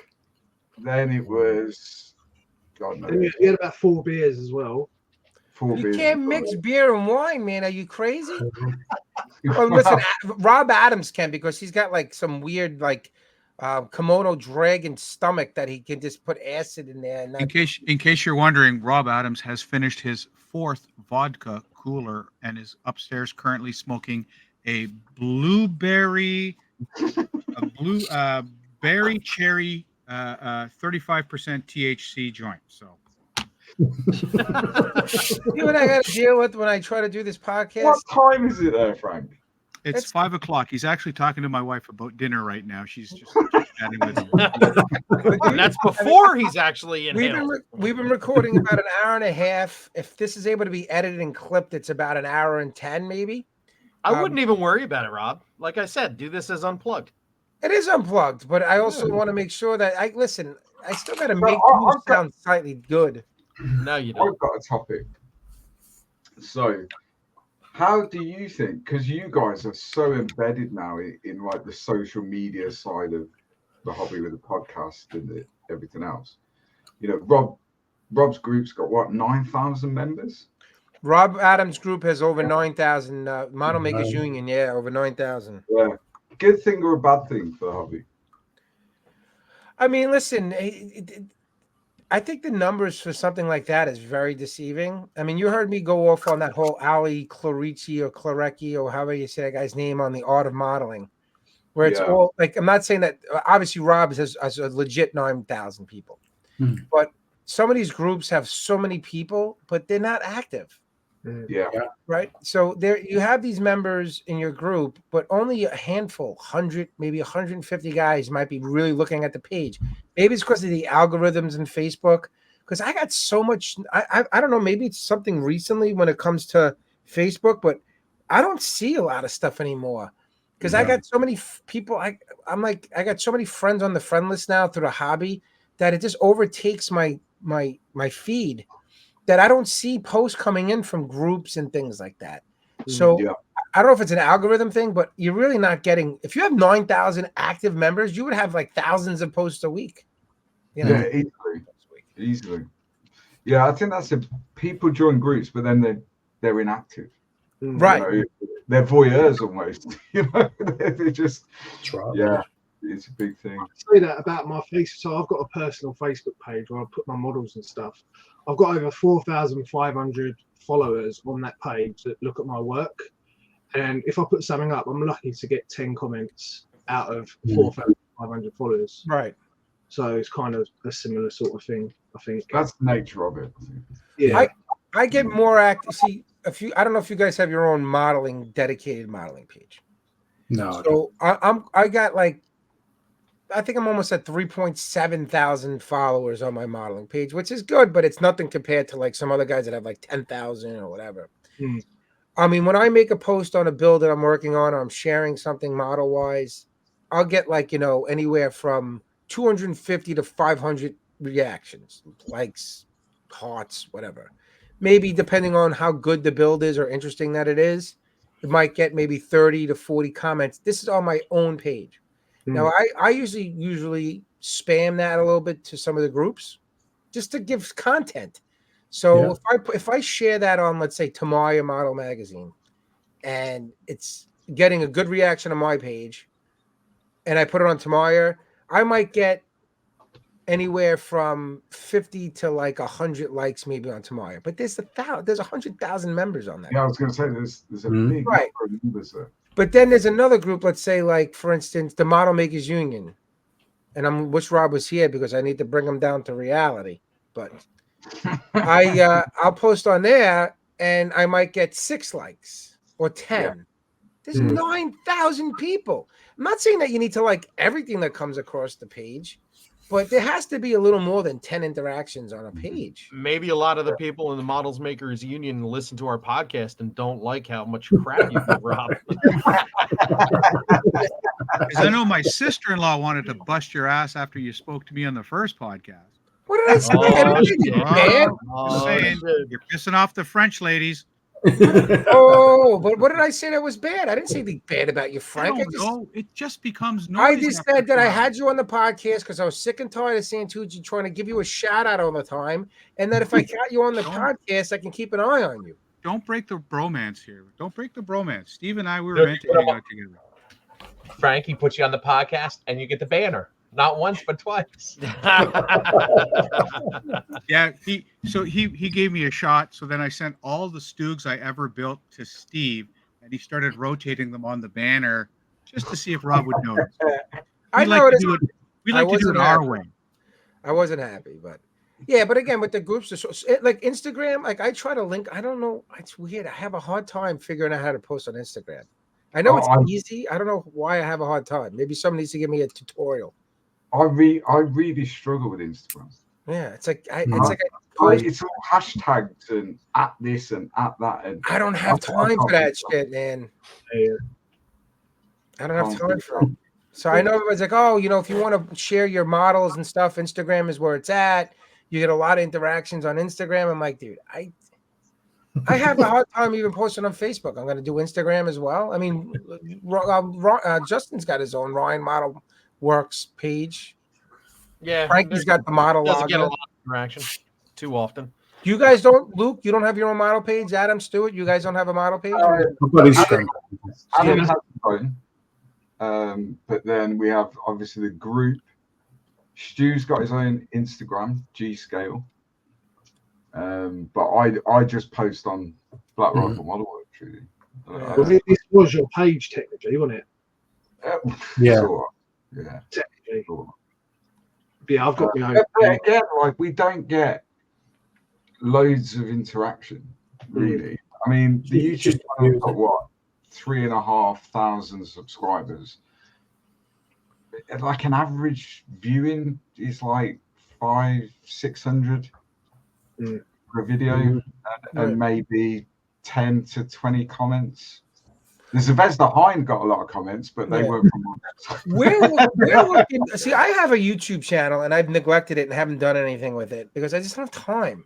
I mean, to do the podcast, to edit the podcast, to do stuff in the room, to do stuff for the magazines or whatever, or just work, family. I don't have time to film an episode or video and edit it and then get it on YouTube. I want to, but it's hard.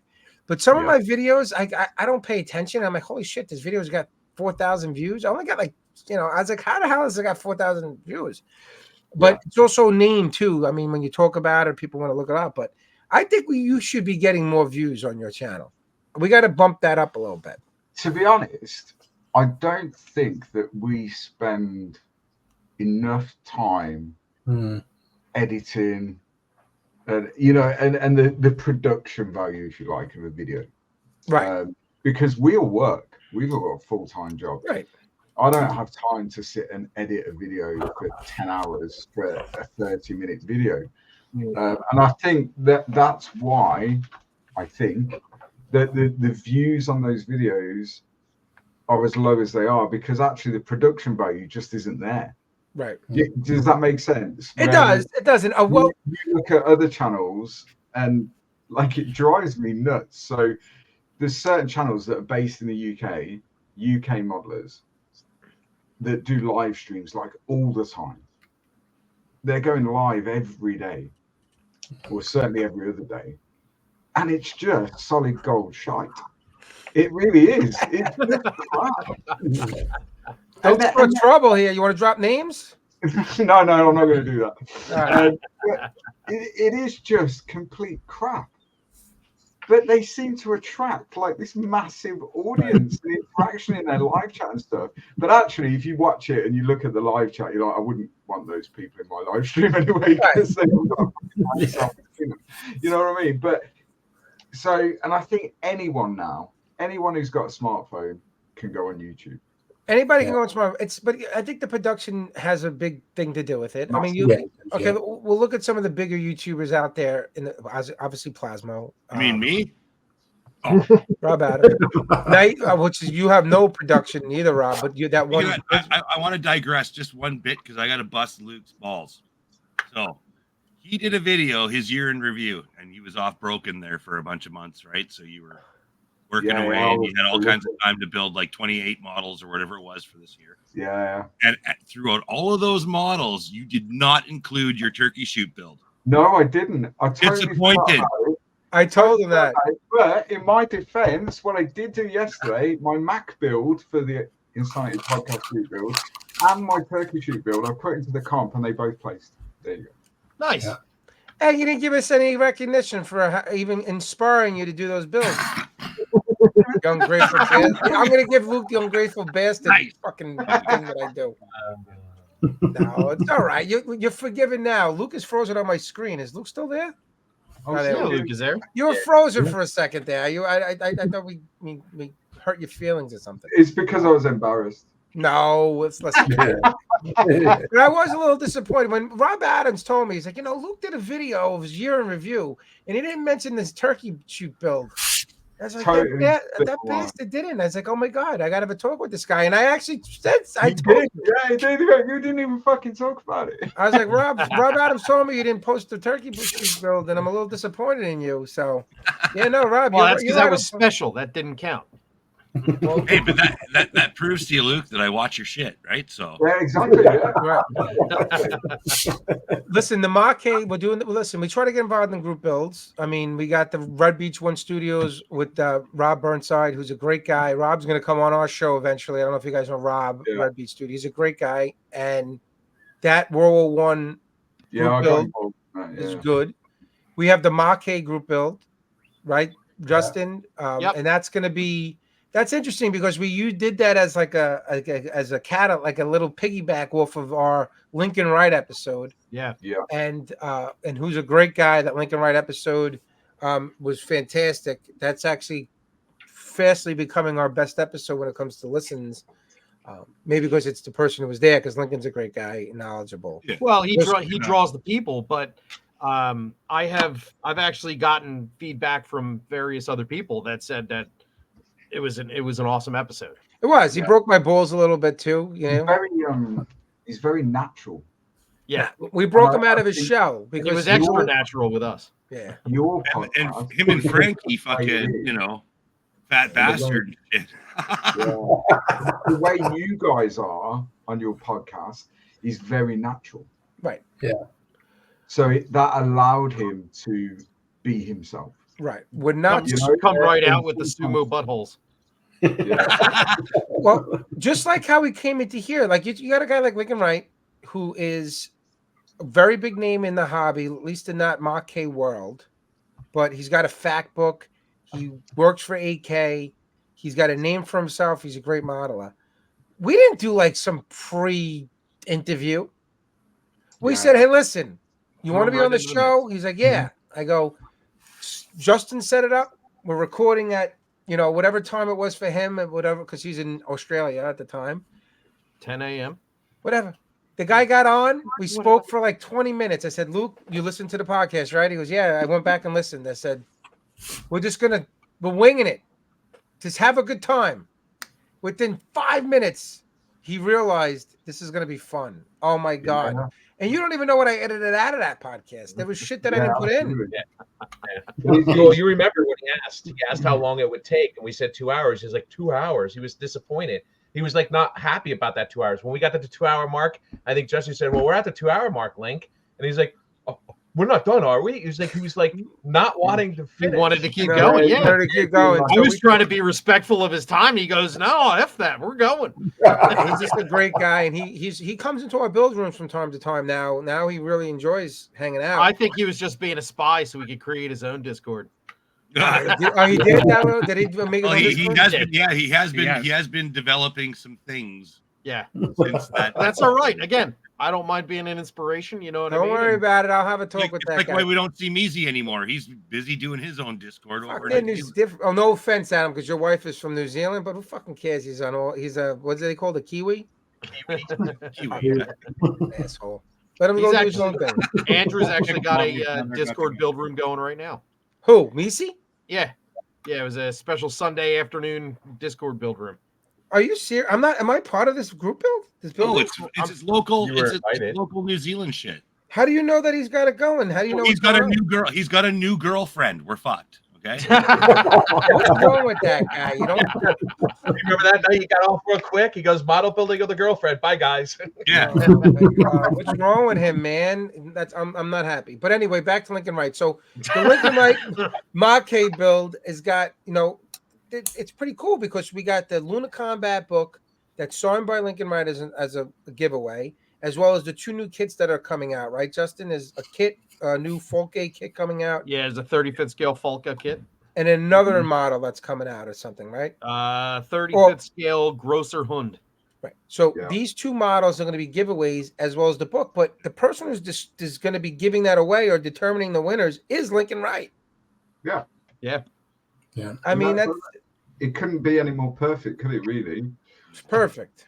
So Because that's what, he's Mr. Machining Krieger, really. So I mean, that's what we're gonna. It was a great show. Listen, the podcast is evolving. When we started the podcast, when I started the podcast, and Tooch was with me on the Miss Green one, as well as Justin was on an episode that was never released. At the end, before the fall, and Rob Adams, I always wanted Rob Adams on, but he was always in La La Land. He can never be coherent enough to be on at the time. I was waiting for that. But the podcast has evolved. Listen, we're on episode 14 that's going to be released tomorrow, or at least early Tuesday. Yeah. So we'll see that on Wednesday. Right, because I want to. No. It's gonna be done and ready to go on Monday, but I don't know if it's gonna be Monday morning or Monday night. So it'll be ready for Tuesday, and it'll be ready for people's commutes to Nats. And we're on target. Our first episode. I like that correlation that you made for it fucking taking so long. That's a good Right. correlation. Well, we've been piggybacking, and Yeah. and there's some things we talked about that might be time sensitive in there, but it might. No, that already passed. But it is what it is, man. But the podcast has evolved, and we're on target to have 15 episodes in a year. 15, Which is good going. which is good. So I think the first episode dropped in June of 2023. By June of 2023, we'll be on either episode 15 or 16-ish, 17. Might be 17, depends. This is going to be an episode. We also have special episodes. We had the Christmas episode. I don't know if anybody heard the Christmas episode. When I talk about how I got coal for Christmas, and my father made me think I had coal the whole friggin' day. How I got beaten for fucking switching stickers. Switching on a Rubik's stickers, Cube. and that was all of the out. But I mean, I think that and the whole idea about the podcast is I think people who like it, and there's going to be people who love it, and there's going to be people who like it, and there's going to be people who hate it. But I like that. I want people to not like it. I don't want everybody to like the podcast. It's my son. I don't want everybody to like my podcast. Did the Mets just hit a home run? No, he's happy upstairs. That's what, because Mets fan. Yeah. The Mets are terrible. I don't even want to talk about it. But again, it's got to. We have a dynamic with me and Santucci, Rob. It's like everybody's got their place when it comes to the podcast. And what you see in the podcast or hear in the podcast is what we are like all the time. Yeah. We're not corporate. You know, we don't get sponsors. We're not trying to be family friendly like some of the other podcasts.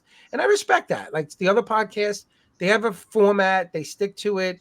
They're great. These guys are knowledgeable. But one thing that I've said before, and I do hang my hat on this, is that we're modelers. We're not entertainers. We're not trained, you know, radio guys, you know. Mm. And some people's personalities translate well on a podcast, and some people don't. You know, I'm an outgoing, fun guy. I'm going to break balls. Some people, I get messages from people. They would say, "No, I hated you at first, but I've come to understand your personality and why you say the things you say, and I love it now." Yeah. You know, that's and I think you're absolutely right, and that goes back to the YouTube world, Instagram, whatever. First and foremost, we're modelers. We're not content creators, right? You know. Yeah, we're not in the film industry, even though we are now. But we want to build models, and because of the way the world is now, it so happens that we share that on the internet. But that's what we're doing. We're not YouTubers. You know, we're not professional content creators or any of that stuff. And like you say, some people will like it, some people won't. Some people won't, and I like that though. You know, one of the best lines in Private Parts, the Howard Stern movie, was when his ratings are going through the roof, and the executives are like, "Why are people listening to this guy? He's smut. He's talking nonsense. It's like it's nothing." And they're like, "Well, most people listen because they want to know the people who like him want to keep listening at a certain point because they want to hear what he's going to say next." Yeah. And the people who don't like him even listen longer because they want to hear what he has to say next. Yeah. And that's what you want. Why exactly did I know that you were going to go to that one there, Riv? Deja vu. They want to know what they're going to say next. So, I mean, again, I can honestly say, speaking purely for I've never listened to one of your episodes and not laughed out loud. Yeah. Yeah, it's never. Funny. Every single episode. I hope you're laughing at Riv. Every single episode has made me laugh. And I hope you're laughing at him, not with him. Yeah, probably. No, you're supposed to laugh. That's the whole idea. And sometimes when I go back and listen, like one time there was a cold opening for Steve, and I was really rude to him. And I'm rude to Steve a lot on the podcast because he's rude to me off the podcast. And what? Wait, me or Adriano? I get confused. You. No, you. No, you. Okay. You. And my wife sometimes listens to it and she goes, "Oh my God, how can you say that to Steve? That is so bad." And I'm like, "It's gonna work. Don't worry." And it works. It works. And it works. Like the day when I told him that because this is how we do Discord like this. It's no different than what we have here on StreamYard, right? Yeah. So when we're doing Discord, we're looking at each other, and it's easier than when we used to record the Miscreen podcast. We never had the screen on. It used to be nothing. We would just be talking. It's a lot different talking to somebody and not see them than when you see them, because at least you can have like a visual cue. Well, so sometimes that was one of my things. Like when you asked me to start, which is like, we can't see each other. I think this is going to be a lot harder, right? No, you got to see each other. Yeah. It's an anomaly in itself. I mean, only 12% of our communication as a species is verbal. Right. Everything is facial expression, tone, and all that body language and all that stuff. So if you can't see somebody, it's very, very difficult to build a chemistry or whatever you need. And that's why I think podcasts, particularly in the hobby, like who knew? Who knew that they would be as popular as they are? Because what we do is a pure visual thing. 100% visual. However, the podcasts have exploded. Right. They have been. And everybody's got their own take on things, right? You know, you listen to On the Bench in Australia, which was like the first ones. They have their own spin. You got Stuart Clark on the Scale Model podcast, who's Mr. Friends with Mr. Donati over there in Canada. He's got his own spin. You got the Sprue Cutters Union guys. You got the Posse guys. You got Mojo, all these guys, the geeks. Build Sideways. I'm missing a couple. Sorry, guys. But you got everybody has their own style, and everybody has their own content. And we're never going to change. I love just having a good time. Listen, I love these guys. I mean, they're my good. I mean, Steve is a personal friend of mine. In my, I see Steve outside of the hobby. Justin and Rob and Frankie. I consider these guys my good friends. I mean, I'm not gonna drive out of my way to go help Frankie if he's stuck, in a ditch or something somewhere. But I'll at least call him on the phone and Hold say on. hello. Who did you always say was the guy that would come no matter what was going on? Frankie Donati. No, that was me. No, Rob Adams. Yes, you are. No, Rob. Listen, Rob Adams was instrumental in helping me form this new group at the start, and he knows I break his chops. I break Tucci's chops and Justin's chops, but it's out of con. It's like supposed to be funny. And some people might say, "God, this guy's rude to these guys," but it's funny. When I tell Tucci needs to put a bag over his head so we can do the podcast, it's not meant to be insulting. It's meant for you to get to laugh. Hair envy. So I think it's a very British thing as well. So if we're not taking the piss out of each other, it means you don't like that individual. That's true. If I don't break your balls, that means I don't like you. If I'm treating you with respect, I hate your guts. Yeah, that's about right. We've got a member from the Netherlands, and he joins our sort of off-air Zoom hangout. And sometimes the humor, like he struggles sometimes because in the Netherlands it's not a thing. Right. Whereas here in the UK, like we will literally rip the piss out of each other, but we're really good friends. Yeah. And if we're not ripping the piss out of you, it means we don't actually like you all that much. And sometimes it's like you can't. Right. Like, no, it's humor. It's what we do. But it gets it's actually quite weird to think that there's cultures where it's not like that. Honestly. Yeah, that's right. Yeah, it's like what do you actually talk about? Right. Like, I'm sure you're fun at a party, right? Like imagine a situation where friends are pleasant to each other. I mean, I've never done military service or anything, but I know the way military people are, and that's the way they are. You beat the shit out of each other constantly, but you're brothers. If you come into a build room of ours on Discord, and a lot of people have been coming in lately, you guys have been jumping in, and we get anywhere from Anya, go to bed. Go to bed. Get her out of the room. She can't hear it. That's his daughter. Whenever you hear me tell her go to bed, that's what she does. She pops up on screen. But our build rooms, we get anywhere from, it could be 10 to 20 people on a given night. And it's fun. People come in, they're like, wow, this is fun. And I'll tell you right now, and Tooch will agree with me on this, and so will Rob and Frankie. I get my balls busted the whole freaking night.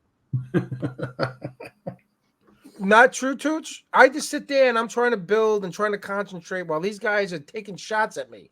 So this is my opportunity on the podcast to get back at these bastards for breaking my chops in the build rooms on a daily basis. We record once every 2-3 weeks, and I'm in that room every night getting my chops busted. There was a night someone new came on that had obviously listened to the podcast and was just busting Rob's balls.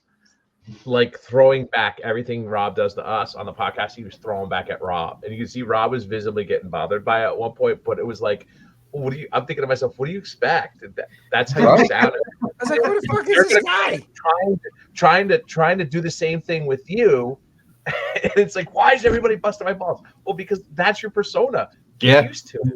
Well, I always come back. I'll get a zinger in, so I'll be like, no, I'll keep my mouth shut, and then I'll come back with like something very insulting. Yeah, it's a fucking reap what you sow kind of thing, right? He starts it, other people come in and finish it.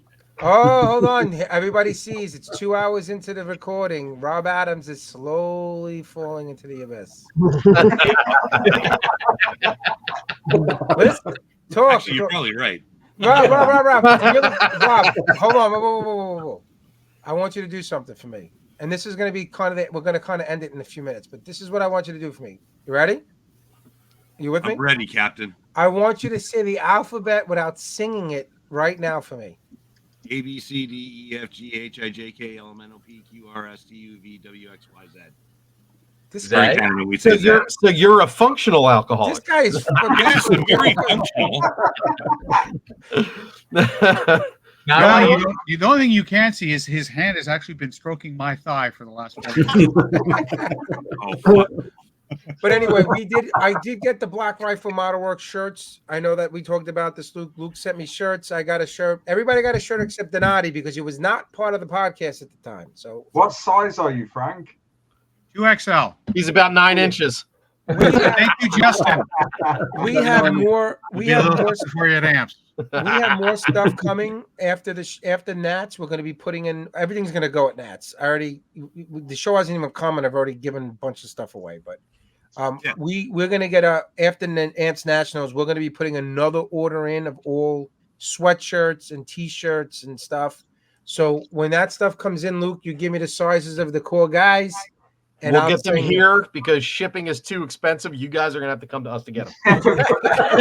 Nah, we got to send it. We got to send it. And I know Luke shipping isn't bad when you amalgamate a bunch of shit, right? So Right. Riv received the biggest order of the shirts that I did, right? Right. And he paid less than for one person getting one shirt. Because I sent a box of what? How many was there in there? Like 14 or something. Something like that, yeah. Yeah. And then you distribute them. Thank you. But it was like even cheaper because it was a bigger box. Like it doesn't make fucking sense. Yeah, it's weird. It's weird. But I mean, if you're not in that industry, it doesn't make sense. I guess if you're in an industry, it probably does make a little bit of sense, right? Right. It's like Just remember, Luke, you I'm poop. not It the just doesn't short make one. sense. Okay, I'm not the short one. I am. He obviously has a shorter No, torso though.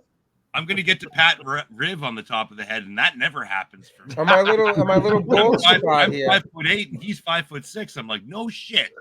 Fuck. Listen, Adams, but you know what? You don't stand up straight because you don't take care of yourself. So you're really like 5'6". You're like hunched over. You're right. Actually, you're right. at the You need TV to show, take it was care of pretty yourself. funny because they were like, okay, guys, stand up. Oh, Frank, you sit.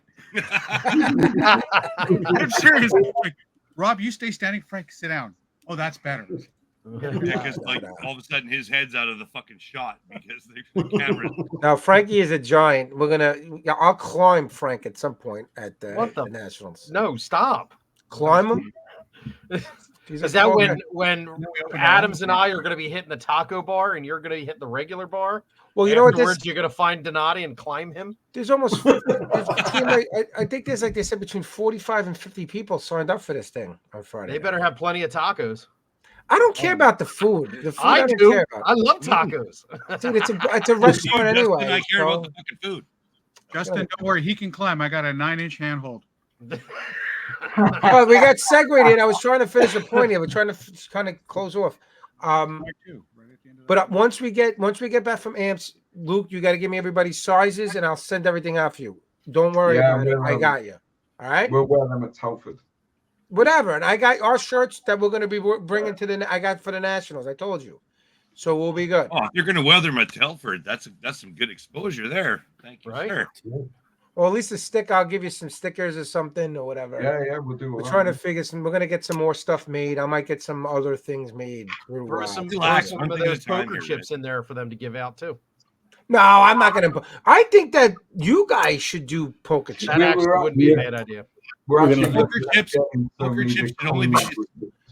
should only be distributed by us. Right? No. I'm talking about the Black Rifle guys should have their own Black Rifle Model Works. Right. Chips. They should do that. They should do that. Yes.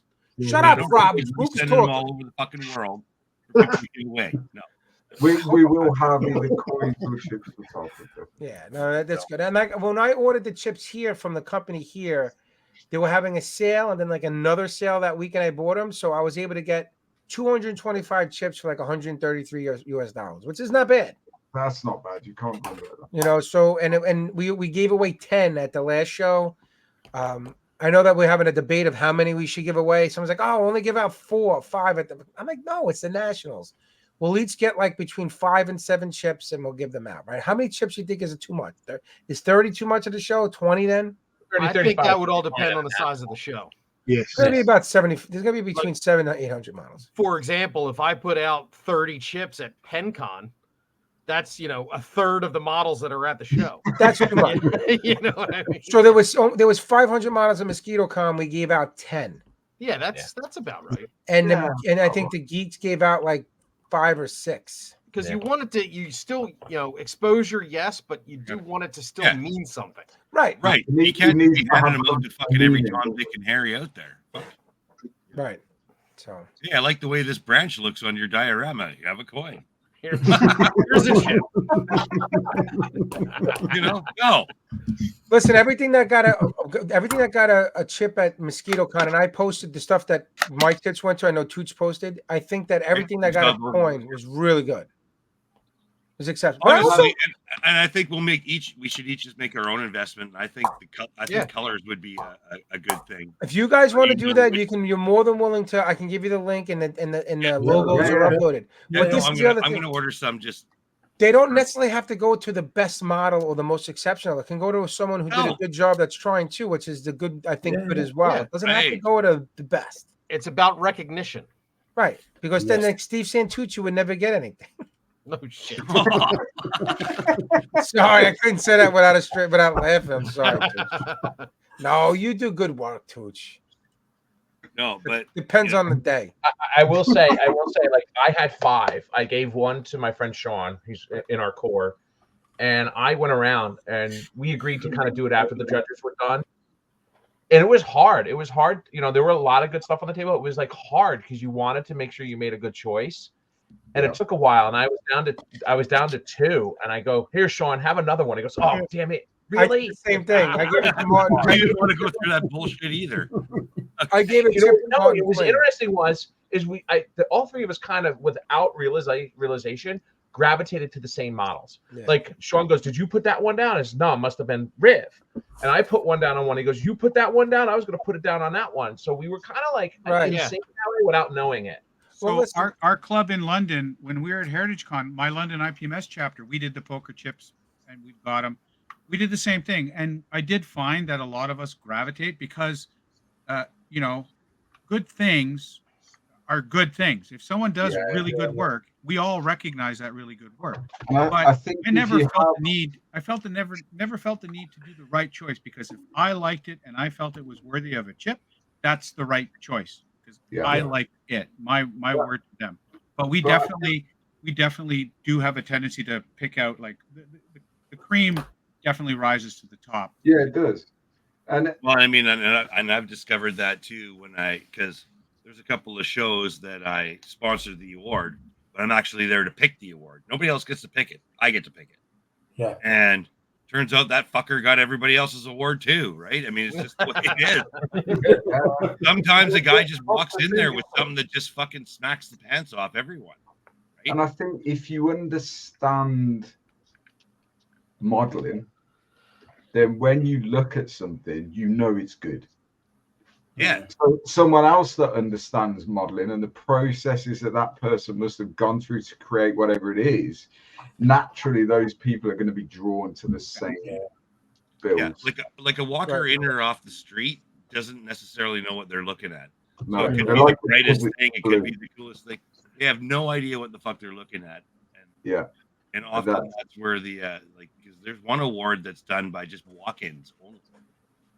So it's like a people's choice, but it's people's choice not by the modelers that are there. Just grab someone off the street. But everybody coming off the street, they get to vote. And then that's another separate award, right? Right. PenCon does that too. That's the one that's interesting because you're like, what? And it's usually something cute, like a minion or something. Yeah, definitely. We selected. I had to judge. I'm an armor guy, more or less, and the guy from Hamilton was an armor guy, and we had to pick the best Canadian subject. We were going through, and we horned in on an Avro Aero kit. But we weren't 100% sure, but both of us were kind of like, this is probably the one. We grabbed a couple of the airplane guys, and they're like, oh, no, that isn't you picked one of the best kits here. So, good. We know good. We recognize good, whether it's your genre or not. Yeah, good or not. Right. Yeah, we understand that, which is really what I think is pretty cool with the hobby, right? Yeah, I think that the whole challenge coin thing, and it's funny because when you go order your chips on these sites, like we use Chip Labs, they actually have a section where it's called challenge coins. So it's something they're that more is money, right? I don't know, maybe, but it definitely is becoming more and more mainstream. Not just in the modeling; it has to be going Just on in general, someplace else yeah. too. Oh, we See, give them out in in military. Scouts. Scouts has a special chip. Yeah, it's a big thing in the military. Mm-hmm. Okay, And yeah. has been So, for decades. I mean, I've been out 15 years, but when I was in, it was a big thing. yeah. So if you worked with another unit, That one was probably more money. you'd swap berets and you'd swap challenge coins. It's cool. I mean, I know that the a couple of the other podcasts do something similar. They have some of them have these spend like $5 a coin for some of the stuff they give away, but there's special things. But we're not Patreon. We don't have sponsors giving us things, so it's all coming out of, let's say, our pocket. And Yes, yeah. you know, it costs money to upload the podcast. It costs money to buy shirts. It costs money to buy stickers. It costs money to buy chips. I mean, there is overhead and things like that. So I don't mind it. Listen, like I'll always give back to this hobby. I love it.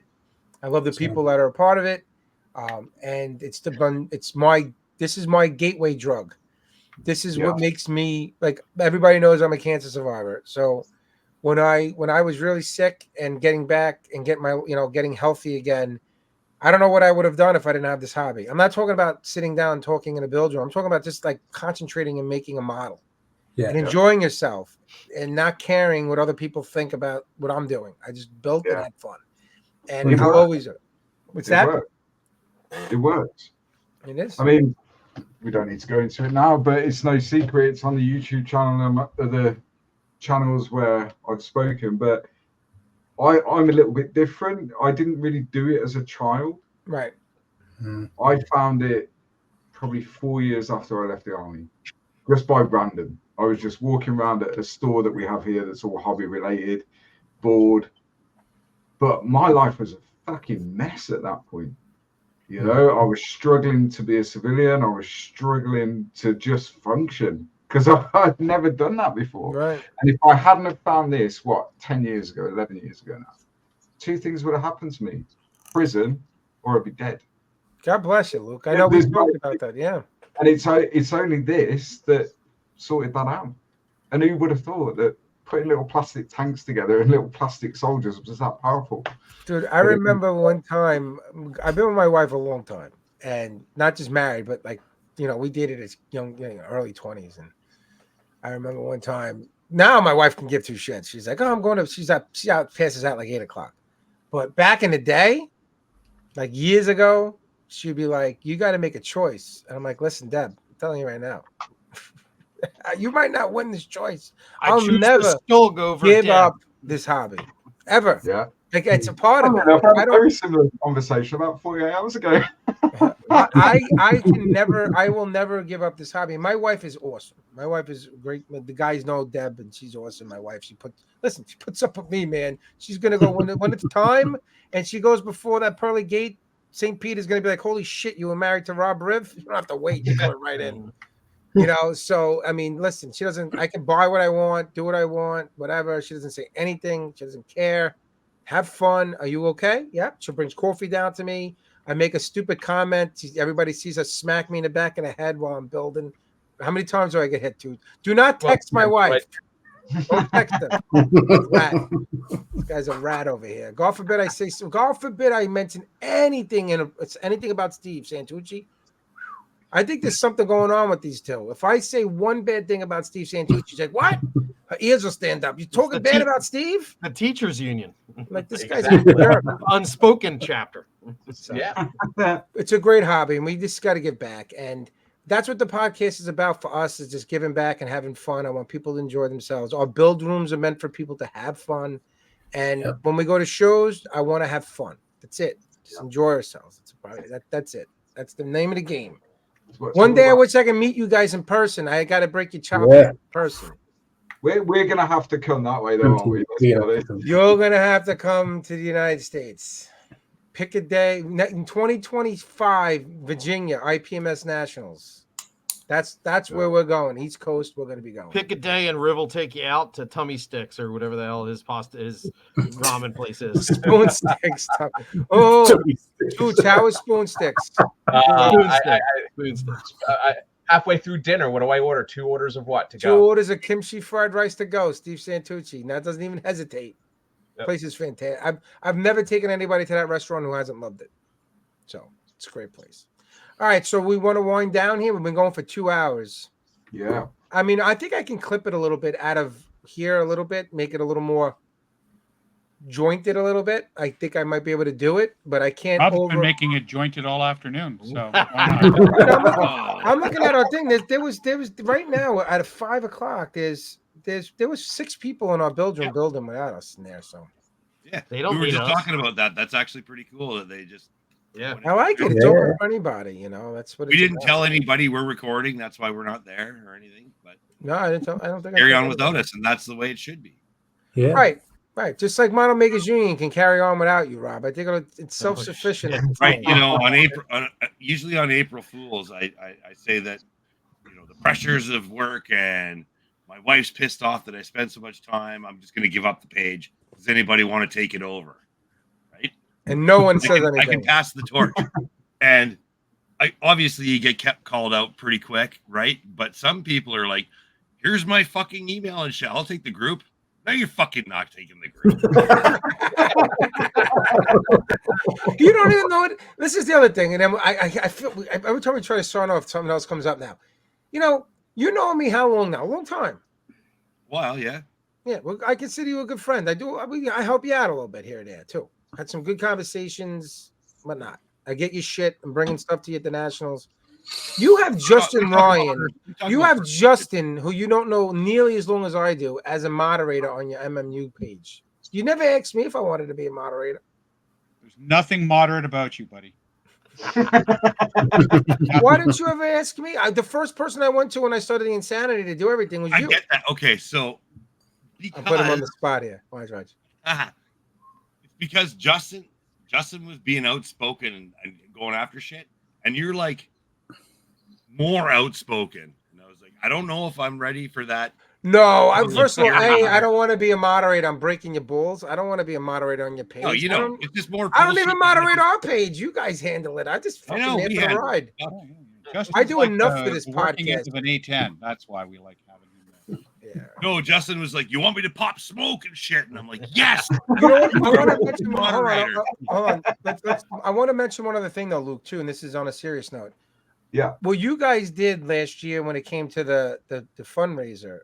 I know we did the 48 and 48 this year, and it was really nice that they had us a part of it and being part of that, which was great. But we were part of it, but not part of it. Meaning, I know that we spoke about this already off air, and I know that you're looking to do it again next year, but it might be slightly different.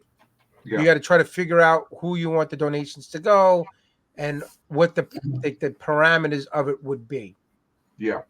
I definitely want to say that we are definitely interested in helping do that in more way, like whether it's doing something stateside or doing with you at the same time or doing something stateside. Don't you remember? I'd already, and maybe edit this out because Luke, I don't know what happened with you and Mark Andrews, but that was Mark Andrews' baby to start with, correct? Absolutely, yeah. Mark Right? approached us at the start of last year and said, "Could we help?" So the only thing we could really do was the sort of online auction format, and that's what we did. And then as soon as we raised whatever we raised, I think it was like £2,600 or whatever it was. Then we sent that money to Mark Andrews. So it was Mark Andrews' idea. Yeah. Right. Right. Yeah, the Kids for Kids over the Christmas. Yeah. Right, but it's going to be a little different this time. And Yeah. for whatever So reasoning, we'll try and set something up for next year that will be a Black Rifle Model Works. right. So I had talked to Mark, and he had sent me all the information on how he had set it up, like the way you guys did, right? And then I had talked to Riv, so we were like, let's do this Canada, US too, right? Yeah. It just didn't come to fruition, but It's actually not that. It's not that difficult. I'm gonna try and be careful what I say here. It's not that difficult to set up. So you guys could do something in Canada, you guys could do something in the US at the same time. Right. So it's like a collaboration fundraiser almost. Yeah, like I'm not fundraising money for Britain. I'm fundraising Yeah, money exactly. for Canada. Listen, Yeah, I'm gonna say this. Like, what I definitely want to be involved. Yeah. We'll Whether definitely put something together. Right. Whether it's me doing what I need to do to get, let's say, people to donate items to auction, or me taking $1,000 and buying a bunch of shit to auction. Yeah. I would do it. Yeah. Especially for Christmas. I'll do Yeah. it. And I would think go out, I would take $1,000, I would buy a bunch of stuff, find deals, get airbrushes, kits, supplies, maybe ask any people, any sponsors that would be willing to donate, which they will. And I would use that ability to do that and broadcast it and also promote it through the podcast and whatnot. And I would and you raised 2,000 last year, 2,000 pounds. 2,500 we raised in like 4 hours. I want to do 5,000. Yeah, and that's doable. It is doable. And I mean, overall, it was about 5,000, wasn't it? Because we had total. It was just over $5,000. But what we raised was 2.5 just through that online auction. So it's definitely doable. Oh yeah. All we need to do is get our heads together and find, like Rob said, there's no point in him raising money for a children's hospital in Birmingham. Right. Because he lives in Canada, and pick a cause or an organization that we can raise money across the Atlantic. Like as I was talking to people about this idea, because I kind of did network a little bit about it. Like that was before the podcast even started. Yeah. And everybody's like, "Oh, can you give away paints? Is there insurance problems? Is there fucking liability issues and shit like that?" Like, fuck. Yeah. You can't even do a good thing for somebody anymore without some sort of consequence. So the issue here was in the UK that you can't take anything into a clinical environment, which is understandable. I do this shit for a living. So no paint, no glue, no tools, no anything. So that's why in the end Mark settled on the Airfix quick build kits, because they're almost like Lego. You don't need glue, you don't need paint, you don't need any of that, so it can be taken into a clinical setting. Right.